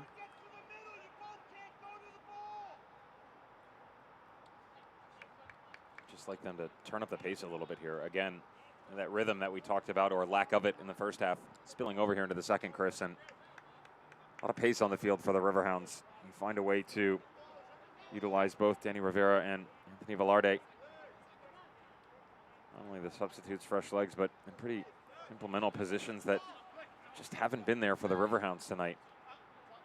In the first half, we talked deeply about how low of a block Tyreek Johnson was playing to help out on that left-hand side. Take advantage of that. He's going to give you the space, run at him. And the quick-fire transition just hasn't been there at all. By pushing and pulling in one area, you open up spots in the other, and that just really hasn't been the case for the Hounds so far. Nice one back there by Dikwa. Now Velarde charging Pittsburgh forward. Here's Ryan James, who's drifted out to this left-hand side with the substitutions with Griffin. Velarde. Cycling, the movement is good here from Pittsburgh off the ball. Switch picked out here for Rovira. First time flick on there from Dos Santos. Dikwa wasn't quite making a run. Now wants to get around Mateo Silva. But the Brazilian just marshalling it out of play for a goal kick. Bob Lilly now with some loud instructions for his players. Having a conversation with Dos Santos.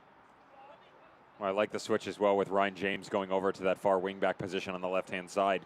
With the absence of Canardo Forms, he has been the one to ask to fill, not replace, but fill the gap of King Kenny in the midfield. You do have the option, though, with Anthony Velarde, with him stepping in, and we've seen it in previous games where he can hold serve central next to Danny Griffin and Robbie Mertz, and that will allow Ryan James to be in more familiar territory out on that left-hand side. His running partner, usually Jordan Dover, but that is obviously an exit that we've seen take place as well with Danny Rivera coming in. And for me, it all goes back to the speed. Turn this up a notch, go after it, start to run at Hartford Athletic because they're showing you their hand. They just haven't taken advantage of it. Cohen with the throw-in. There nicely by Bunk Anderson, and now Pittsburgh looking to break. Nice switch there, picked up by Dikwa. Rovira to Dos Santos, his first touch, able to at least ward off the challenge there of Silva, who goes again. It's just about won the ball. That was dangerous, though. He went lunging in. He is on a yellow card.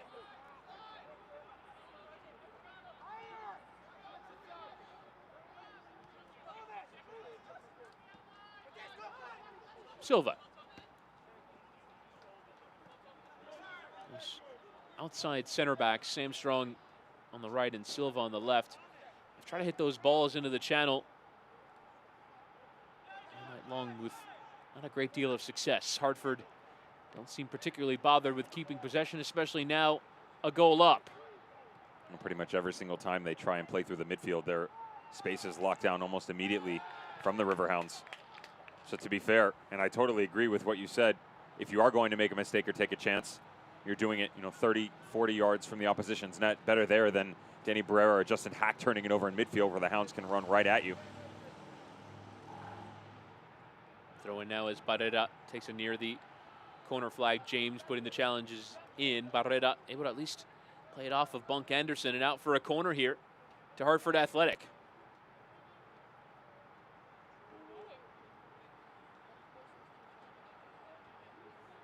And Hartford send some numbers forward, get the center backs joined into the attack. It's a corner brought to you by PA Lottery.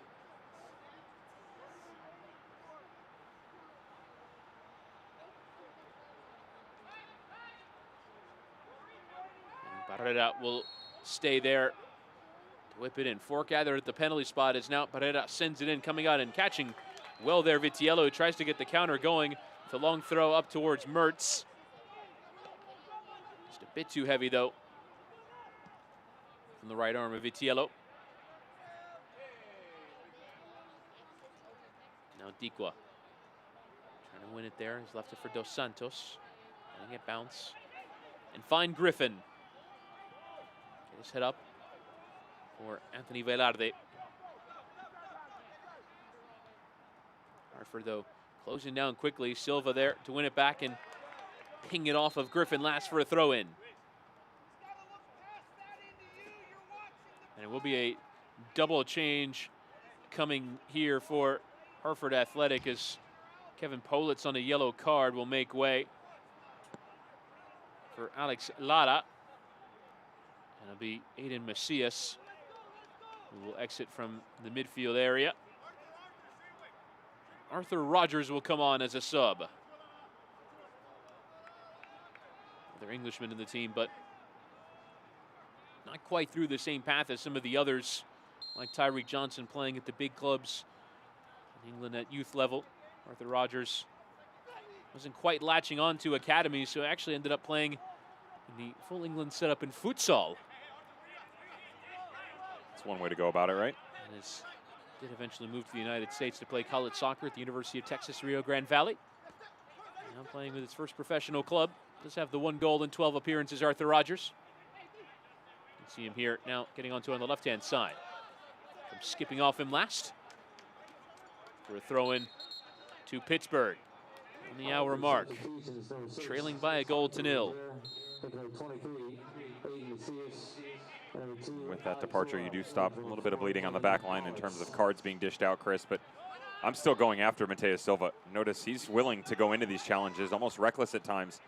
The one just prior, at the tiniest touch on the ball, doing battle against Steven Dos Santos, but you can put them in a real ugly position right now. It'll give you the balance as well. Had the right and the left have to continue attack on both sides, and Hartford Athletic starting to favor the left a bit more right now, but look at the jump out right there. Nice back heel there from Mertz. Dikwa at full stretch trying to get there, but it's cleared by the substitute Lara from Azusa, California.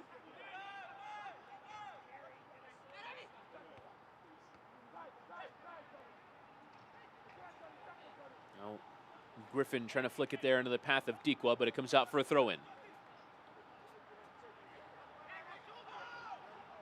Dikwa again, former St. Louis FC.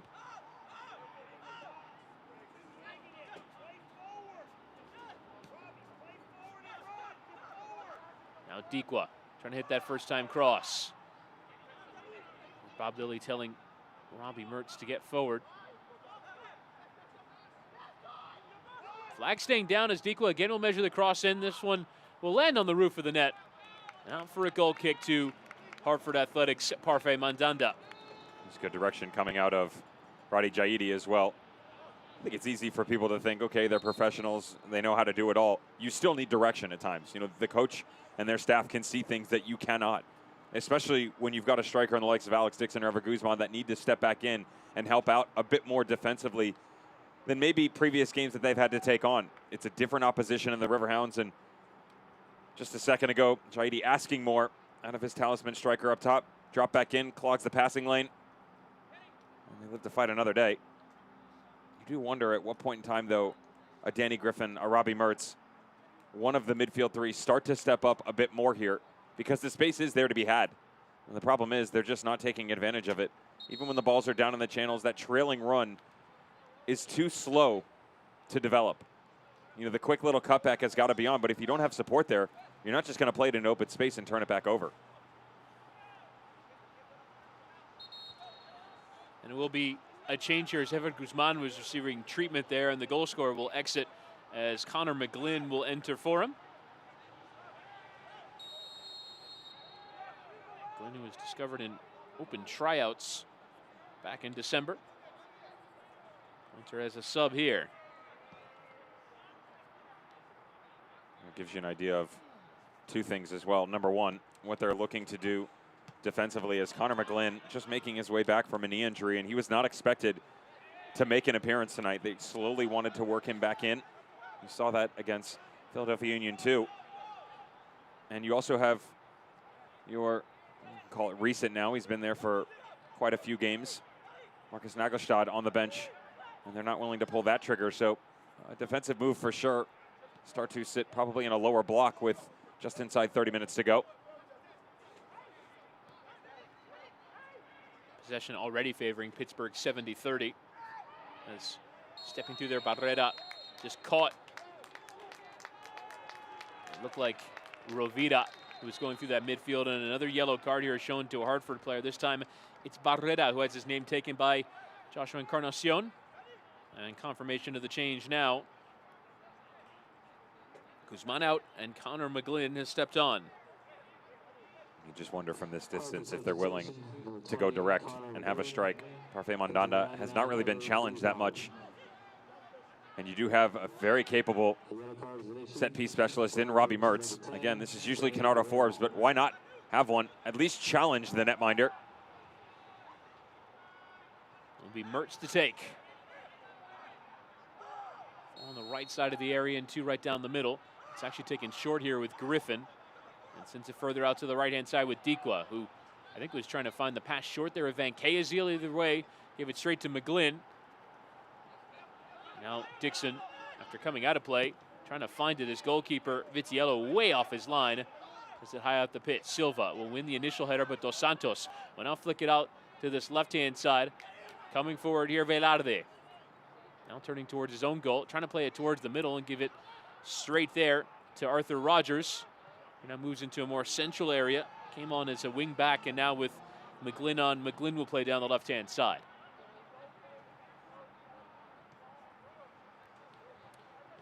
We are being told that there will be a very interesting sub. Kennardo Forbes will make his return from injury. He's been prepared as a sub. Now sitting behind towards Dikwa, coming off his line, Declan Mandanda. See the idea in behind there from Mertz, but it's a bit too much pace on it for the Cameroonian. I would imagine this is Bob Lilly pretty much pulling out all the stops here with the addition of Kennardo Forbes into the match when it does happen. And you'll see a bit of musical chairs take place as well.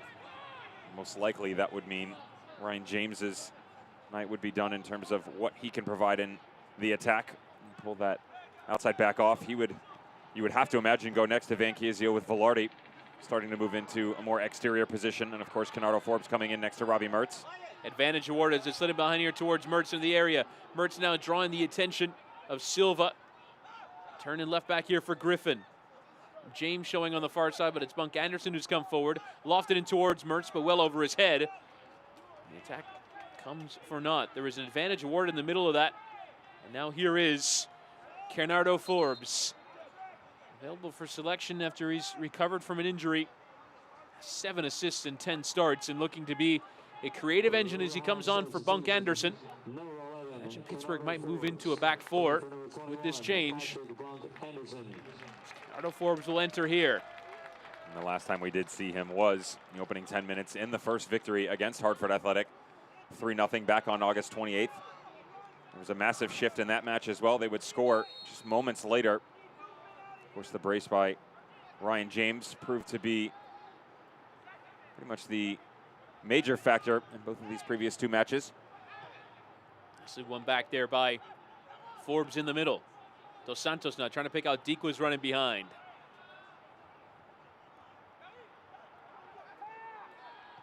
Dos Santos again with Forbes. We'll see how spry and lively he looks on the 32-year-old Jamaican. Thomas.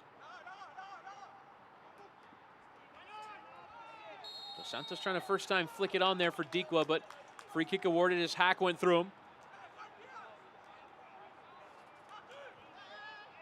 It's another free kick to come from just dangerous enough of an area to whip a cross in, but requires good service. And it's taken short out to the right-hand side. Griffin sending it low into the near post and sliding across and poking it out. Mateu Silva. And another corner to come here for Pittsburgh. It's brought to you by the PA Lottery. Chris, notice it's great recognition by both Robbie Mertz and Danny Griffin, but once again, from a set-piece opportunity, it doesn't seem like everybody is reading exactly what they're trying to do here. He's whipped into that 6-yard box, header away. James now.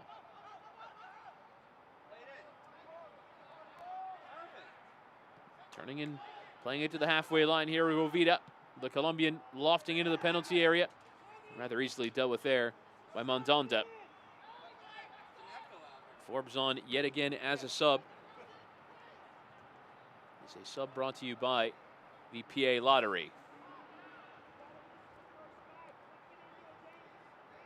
Going to come down the far side for Aiden Cohen, and really a rare time for Hartford Athletic to step forward.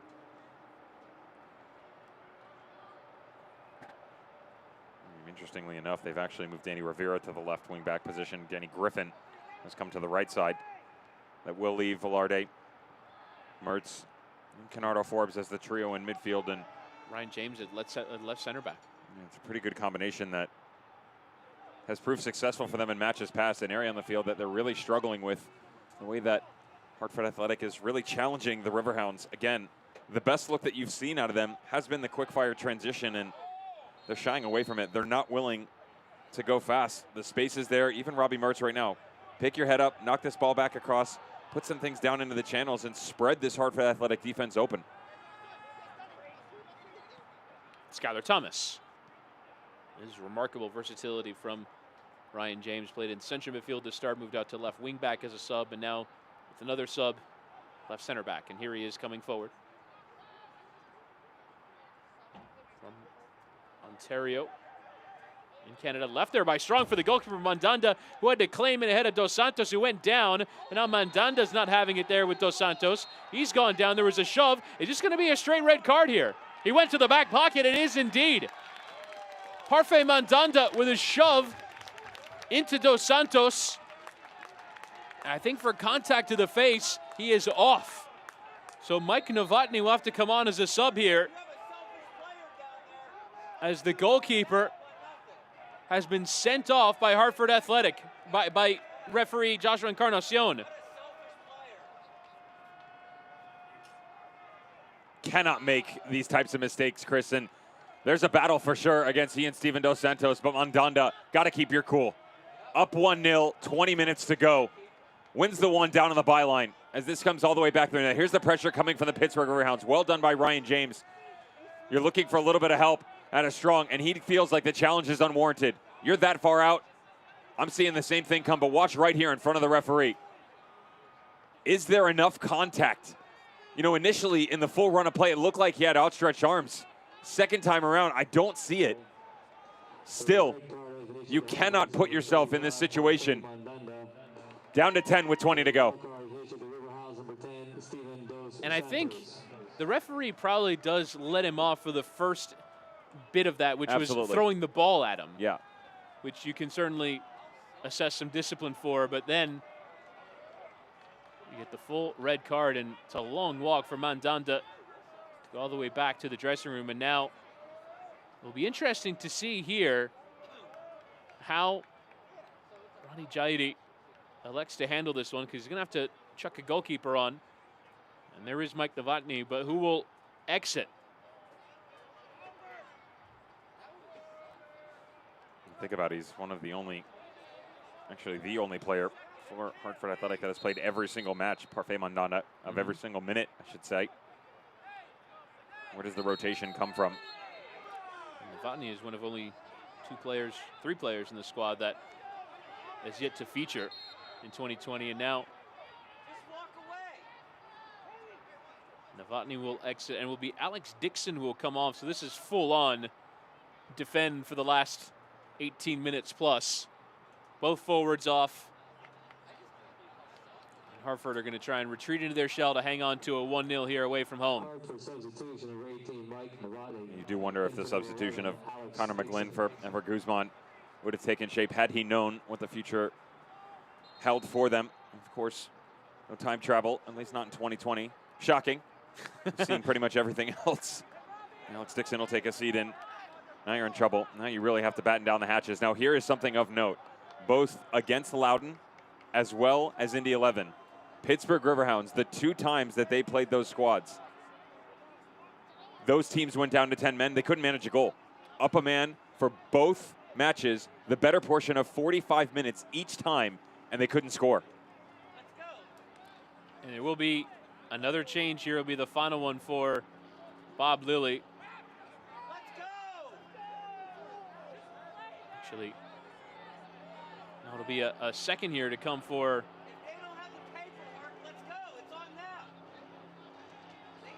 it's the wrong number put up on the board. And so Gabriel Torres will enter for Danny Barrera as the final throw of the dice. So Yet more fresh legs to do the hard running required. Bob Lilly wasn't really too pleased that that substitution took a while. I think the Hartford manager realized that was his last sub window, so he had to, if he was going to throw another player on, do it now. And that substitution is brought to you by the PA Lottery. Now you wonder, do they slide Tyreek Johnson a bit higher and let him run, or do you take the fresh legs of Gabby Torres and push him there? Initial thought would be Torres, because he'll understand the relationship he needs to keep on that left-hand side with Tyreek Johnson. He's done it in games past. They whipping a cross in, and it was awkwardly hooked away there. The last-ditch defending as Lada was in the middle of that and sent through the box. And Novotny now doing the smart thing of taking every last second off the clock. Novotny, who only featured in a friendly a year ago in 2019 with Hartford, joined the club from AFC Ann Arbor in the MPSL. Now, getting a chance here to play in USL Championship, albeit under circumstances he probably would not have anticipated. Mandanda sent off. An incident with Steven Dos Santos.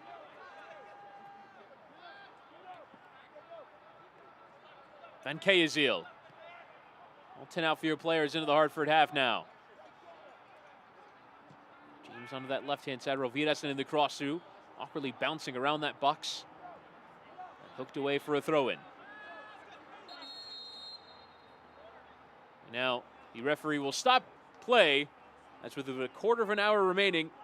There will be a hydration break, and quite a team talk for Radi Jaidi to have with his charges for these final 15 minutes plus.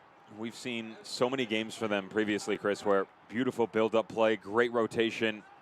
That's not what it is tonight, but that's okay. Again, you needed to remain relevant. You've done that. You're up 1-0 with just inside 15 minutes to go. Talked about having the opportunity to challenge superior opposition. Not only have you done that, now you got to dig deep and build some more character. What a result this would be for them to grab 3 points on the road down to 10 men. This gives you the kind of confidence that you want running into the playoffs. Regardless if you're the 1 or the 2 seed, more importantly, they get 3 points. They now control their own destiny. Of course, if the Pittsburgh Riverhounds can find a way to battle back in and not only get a game-tying goal, but get 3, they will lock up the #1 overall in Group F. There is a big Pittsburgh figure in the stands tonight. There's Ryan Shazier, the former Pittsburgh Steelers linebacker who was forced into retirement after a spinal cord injury in 2017. Beating the odds in his recovery and his back standing, back walking, and out with figures in the community before this one. Shazier still very much a part of the Pittsburgh community despite his departure from the Pittsburgh Steelers, and getting a chance to watch tonight's match up in the stand. Very cool of him to attend this game and part of the charitable efforts of Pittsburgh Riverhounds and support his own causes, considering what he's been through. We're about ready to go here for the remaining bit of this second half. Jaidi looking to hang on to this result, which again could set Hartford Athletic in a good position here entering these final 2 matches. If they win out, they top the group. Go figure, right?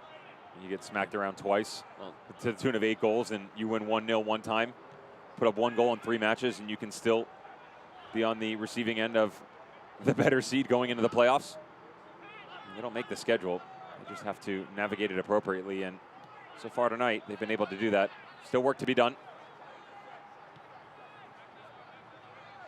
For the moment, it would be Louisville who will face the second place finisher in the group, Hartford, and Pittsburgh, Group F leaders, facing second place Indy 11. Comes to the left-hand side for James. Tackle in, though. Well won there by Connor McGlynn. It will be a throw in here. Here's the other thing we haven't talked about, Chris, is that if the result stands, not only are the Riverhounds in jeopardy of missing the #1 seed in their own group, they quite possibly could miss out on the #1 overall in the entire Eastern Conference. Now you're letting the likes of the Charleston Battery, Tampa Bay Rowdies, Louisville City, even Hartford Athletic, Birmingham Legion, and Charlotte. I don't really see that group coming back in, but now everybody has a say as to what road will have to be traveled come playoff time. So it just opens that door. Tampa will be 1 point off of Pittsburgh with the game in hand. Louisville, as it stands right now, on 30 points in the live table, level with St. Louis at the moment in the first half. Up towards Dos Santos, but one thing you notice with Pittsburgh is they don't appear close at the moment to even creating a chance, much less a goal. As Gabriel Torres says it on the right-hand side. Comes out for a throw-in. Almost the curse of Bob Lilly, if you will, and he said, you know, we need to create more, and they've actually gone in the opposite direction. Very lackluster in their build-up play here in the second half. Wasn't the best in the first either, but, you know, he's made the changes, red card or not, from Hartford Athletic, trying to instill some spirit into this squad. But, you know, you kind of used a word in the first half of their build-up play, the urgency, though. That's gone. You know, they were still creating some ideas, or you could at least see what they were trying to do in the first half. That's pretty much been pushed by the wayside here in the second. It's kind of just Sunday afternoon with your mates going through the motions. It's not a good look for the Riverhounds. Now looking to press the issue. Canardo Forbes.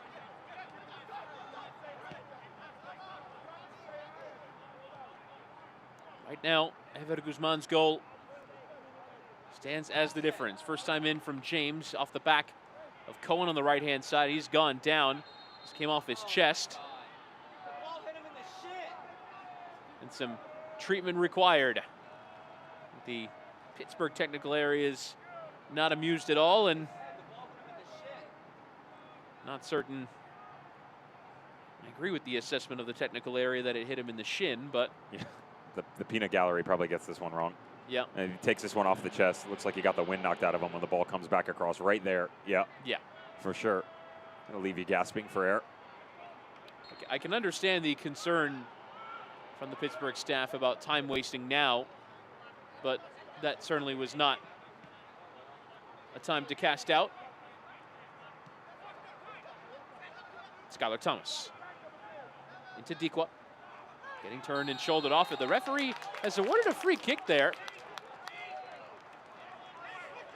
There's slightest bit of contact in there from Arthur Rogers, but it will be a free kick to Pittsburgh in a nice area here, perhaps striking opportunity for Velarde.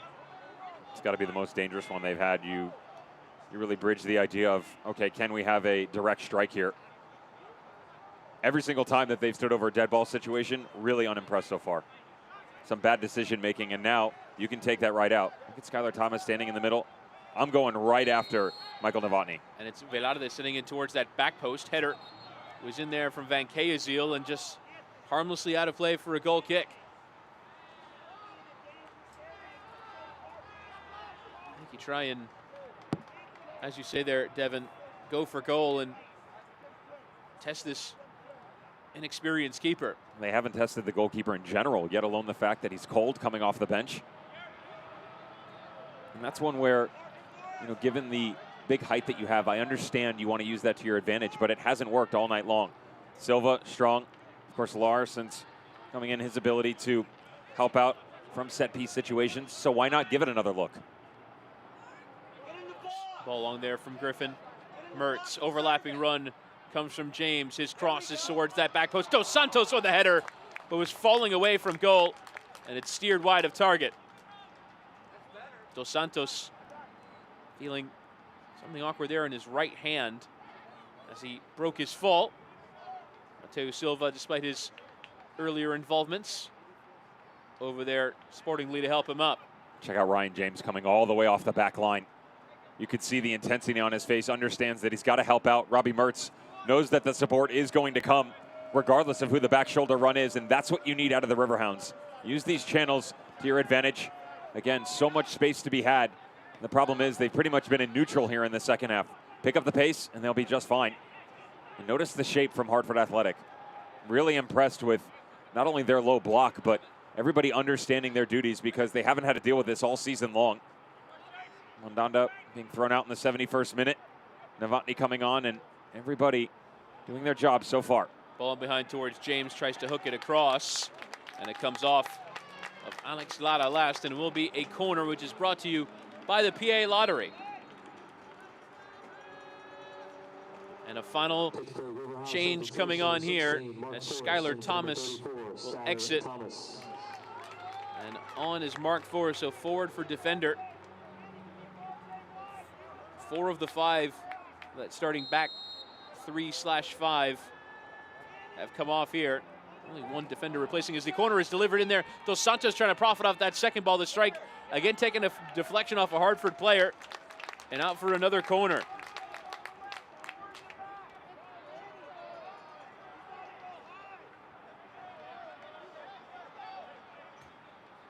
What can Mertz do with a second delivery into the penalty area? Whipped in at pace towards that back post and well caught there by the substitute keeper, Mike Novotny. Again, coming together between Parfait Mandanda and Steven Dos Santos. Mandanda wasn't having it, put a shove into Dos Santos and was sent off for it. And now you wonder, what does the disciplinary committee bring to him as well? Because it's not just this game, mandatory at least the one, which means he'll miss the next match. Midweek encounter with Philadelphia Union 2 away. And that's the other thing we haven't talked about is they got to go on the road for their final 3 matches as well. This is a good start. And although 3 points here is a necessity, they grab the one. Nice ball lofted behind towards James. Novotny came off his line, and it is turned in, but the offside flag is up on the near side. James was off, and in there to turn in was Forrest. Notice there's no real argument coming out of the Pittsburgh Riverhounds players either. Everybody understanding that maybe they had ventured a bit too far into an advanced position. Much better rotation, though, over the past 5 minutes from Pittsburgh Riverhounds, really favoring that left side, courtesy of Ryan James when he's brought to the table.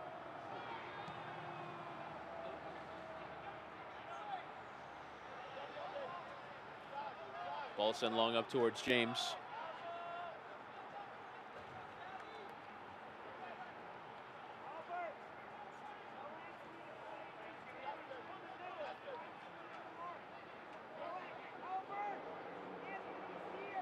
As James will come over to take the throw in down the far side. Can Pittsburgh fashion a chance here in these final moments?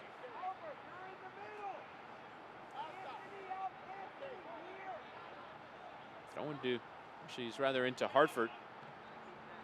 Cohen peeled for throw into his side once more, but Pittsburgh dealing with it defensively. Charging forward, Rovira on there for Velarde. Pittsburgh just piling numbers forward, but Hartford settling into their deep block. Looks like 4-4-1 at the moment with Torres as the spear of it. Griffin on for Mertz. Always looked like he was going to cross towards Dos Santos, but Novotny has taken solid command of the penalty area since coming on and claims once more. It's never an easy thing to do for a player to come off the bench, yet alone a goalkeeper. Has been tested, coming off his line, throwing the weight around a little bit, and seen a couple punches as well. Notice really the lack of presence right now from the Riverhounds. Love the fact that they are starting to try and go after the wings a bit more. But you aren't seeing Robbie Mertz or Canado Forbes dancing on the ball too much in the middle. Almost exclusively going to the wings and just asking for these long balls to be knocked into the box. Bencasio carrying, crosses whipped in, header arriving from Dos Santos, and it'll come out for another corner. Strong is in the way, as it looked like Dos Santos was drifting into a dangerous area. Dos Santos, who had 10 goals a year ago, trying to provide the winner. Whipped in from the corner, going up James, but it was Forrest who won it, and it was always going wide. Well, the next question becomes, how much second half stoppage time awarded? Considering the red card, all the substitutions, the hydration break, could be a fair bit.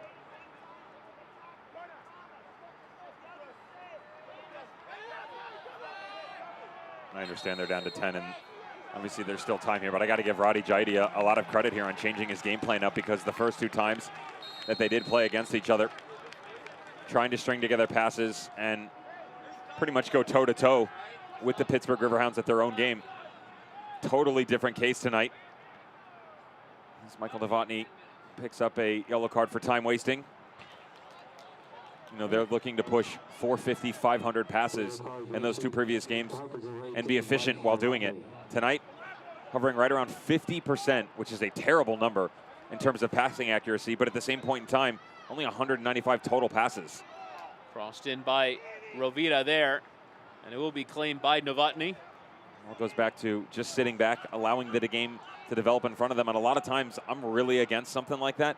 But when you have a Pittsburgh team that is lacking creativity, it works to your advantage.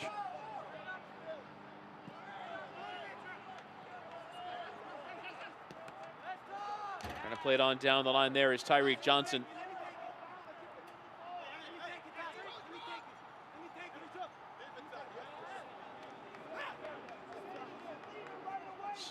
Throw in left for Silvas. Bob Lilly continues to bark out instructions for his charges. We have received word, and it's been confirmed, there'll be a minimum of 7 minutes to be added on here at the end of this second half. What a lengthy amount of time for Pittsburgh to at least find an equalizer. Now Mertz. Kenardo Forbes is... Here's Mertz. For Griffin, Van Keeziel whipping the cross in. 4 lining up, James going up to win it. In towards that back post, spilled there by the keeper. And the offside flag is up on the near side as Forrest went up and put Novotny into the back of his own net.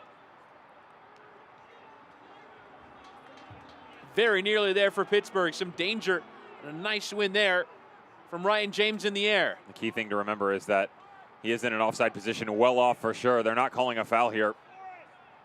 And remember, given the way that they have resided to playing coming down the stretch here, Chris, for the Pittsburgh Riverhounds, what you are asking is exactly that, someone to go up and win an individual battle. And they've resorted to basically coming from the outside, knocking these 20, 25-yard balls in, asking a Dos Santos, a Mark Forrest, to go up, win a 1v1 battle, win one of those 50-50 challenges, and help get that equalizer. Whistle sounds, and another offside flag up against Pittsburgh. Hartford doing very well to hold their line on numerous occasions tonight.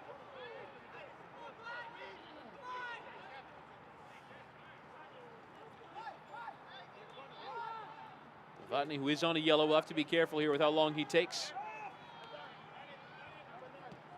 We want an outfield player keeping goal down to 9. Van Keeziel trying to slide it out to Mertz. He has to get on his horse there to keep it in play. Across for Van Keeziel. Griffin with advantage awarded. Hack putting in the challenge. They allowed to have him take a step back to play with Mertz. Now Kenardo Forbes. James low in to the penalty area, easily cut out there at the near post by Sam Strong. And another corner here for Pittsburgh. It's brought to you by the PA Lottery. Just check out how many attackers they have right at the top of the 18. Kenardo Forbes sitting there as well, electing to wait for this secondary ball to come outside. Great ball striker. Mertz whipping in. It's a poor one low into the near post and easily swept clear. It was Arthur Rogers easily getting it out for another throw-in. Van Keeziel into the middle here. Rovira chasing it down. Whipped in Forrest with the header towards goal. They managed to rise and win it, but it was a fairly easy catch there for the Hartford reserve keeper, Mike Novotny, on as a sub.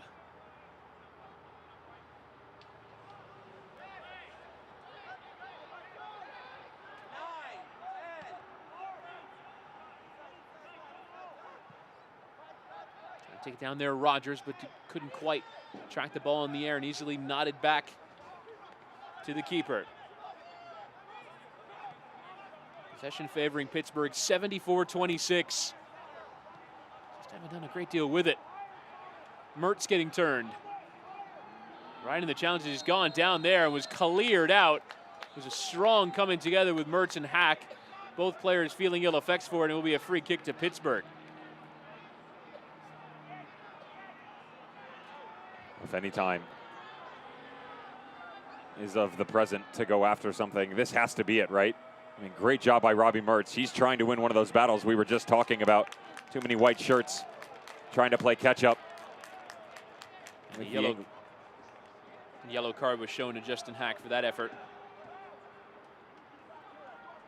All you need is a quick little redirect here. Loads of bodies in front of the substitute. Michael Novotny, whip this thing in. Tiny little touch and go about your business. Mertz and Velarde over it. Referee just getting things sorted. It is Velarde who whip it in at real pace towards that back post. No one there, though, to profit. Did take a nick off a Hartford defender on the way through. Looks like Silva. Another corner to be taken. This time in towards the near post, and some confusion as to whether or not the Pittsburgh player put it in play.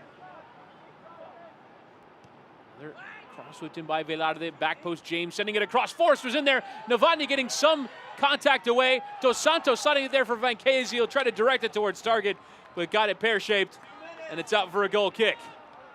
And you do sort of wonder with the ball down in the corner. That was an old school trick back in the day where a ball had to go a full rotation in circumference. Someone would take a little touch and say, no, we're going to switch. Referee lets him play on. Service to the back post. And this is what you're asking, Ryan James. Just bring this back across the danger zone. Gets it to the 6. No panic button by Dos Santos. Finds Van Kazy. Just put it on your instep. Bring it back across your body. And somehow it continues its progression over his right shoulder and out. Little more than a minute left in the minimum of 7. Velarde trying to send it through again. This time cut out there by Lara. Nice win there. And emerging with it, Gabriel Torres.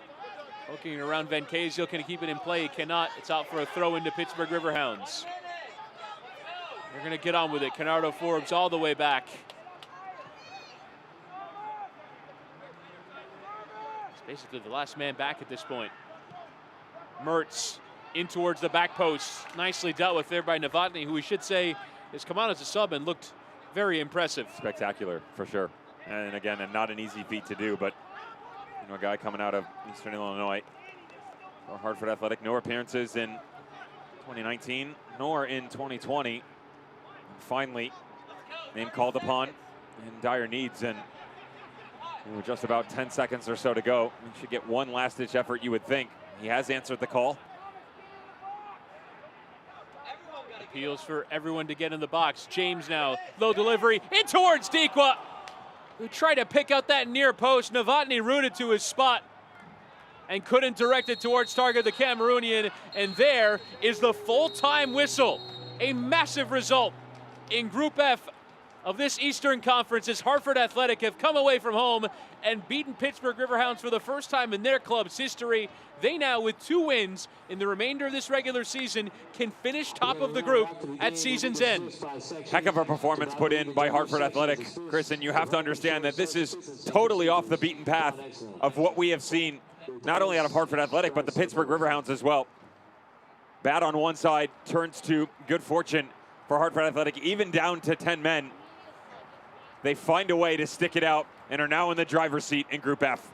Let's get to our man of the match presented by Jack Daniels. And from a Pittsburgh point of view, it should be Daniel Vitiello without too much creativity down the other end of the pitch. Vitiello saving a penalty that kept it scoreless in the 30th minute. Not exactly a lot of opportunities coming at him, but when asked, saved his 2nd out of 3 penalties that he's faced this season. Pretty impressive by him in goal, and that has been the change between he and Tomas Gomez.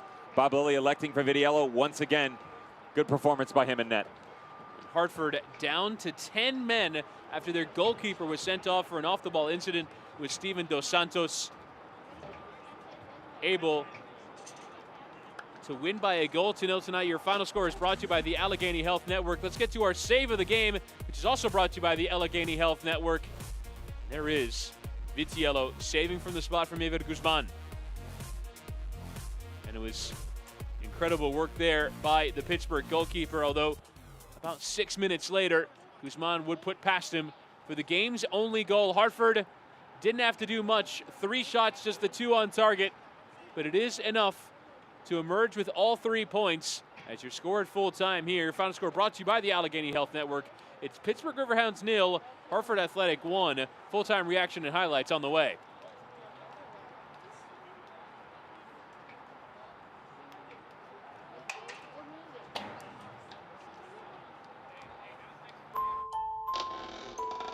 I can't believe we're doing this.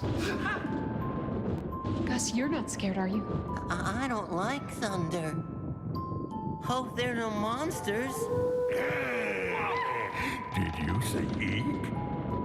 Ooh, Eekaboo, the new scratch-off from the Pennsylvania lottery. Yeah, with top prizes of 10 grand. That's a monster of a prize. Keep on scratching. That's life. And as funny as it may seem, some people get their kicks stomping on your dreams. Wait, hold on. And if I didn't think it was worth one try, I'd jump right on a big bird, and then I'd fly.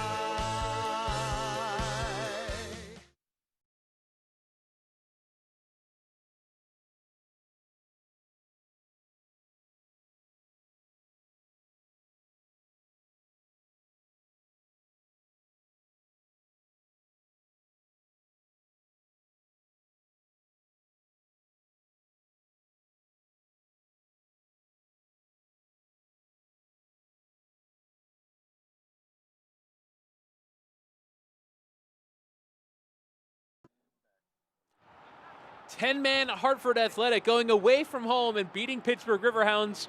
A couple of weeks ago, this result was 5-0 to the hosts. And instead, Devin Kerr, it is Hartford Athletic who get all 3 points tonight. My name is Chris Whittingham. Let's get to our full-time highlights brought to you by the PA Lottery. And let's start with the penalty incident. It was Tyreek Johnson who won it, but it was saved by Daniel Vitiello from Ever Guzman. Really well done by the goalkeeper here in 6-7 minute stretch where he was asked multiple times to step out. Poor touch on the backside by Bunk Anderson. Ever Guzman, yeah, how many times have we seen him do this in dramatic fashion against the run of play? Puts his team out in front by 1. Ever Guzman with his 5th goal of the year, and right now it is the decisive goal between these two clubs. And now here is the red card incident. Mandanda off his line to claim off Dos Santos. He won it cleanly, and then threw the ball at him, shove into the head-neck area, and that was enough for Joshua Encarnacion to go to his back pocket and send him off. Mike Novotny had to come on. He would probably be the best of the chances from Pittsburgh after the reserve keeper came on. James with a header across. Forrest threatening around Novotny, but it was not only a foul, but a free kick as well against the substitute Pittsburgh striker. That was a much better look that we saw on the challenge between Dos Santos and Mandanda on the far side. 100% a red as he does make contact on the face. Think about this for Michael Novotny, Chris.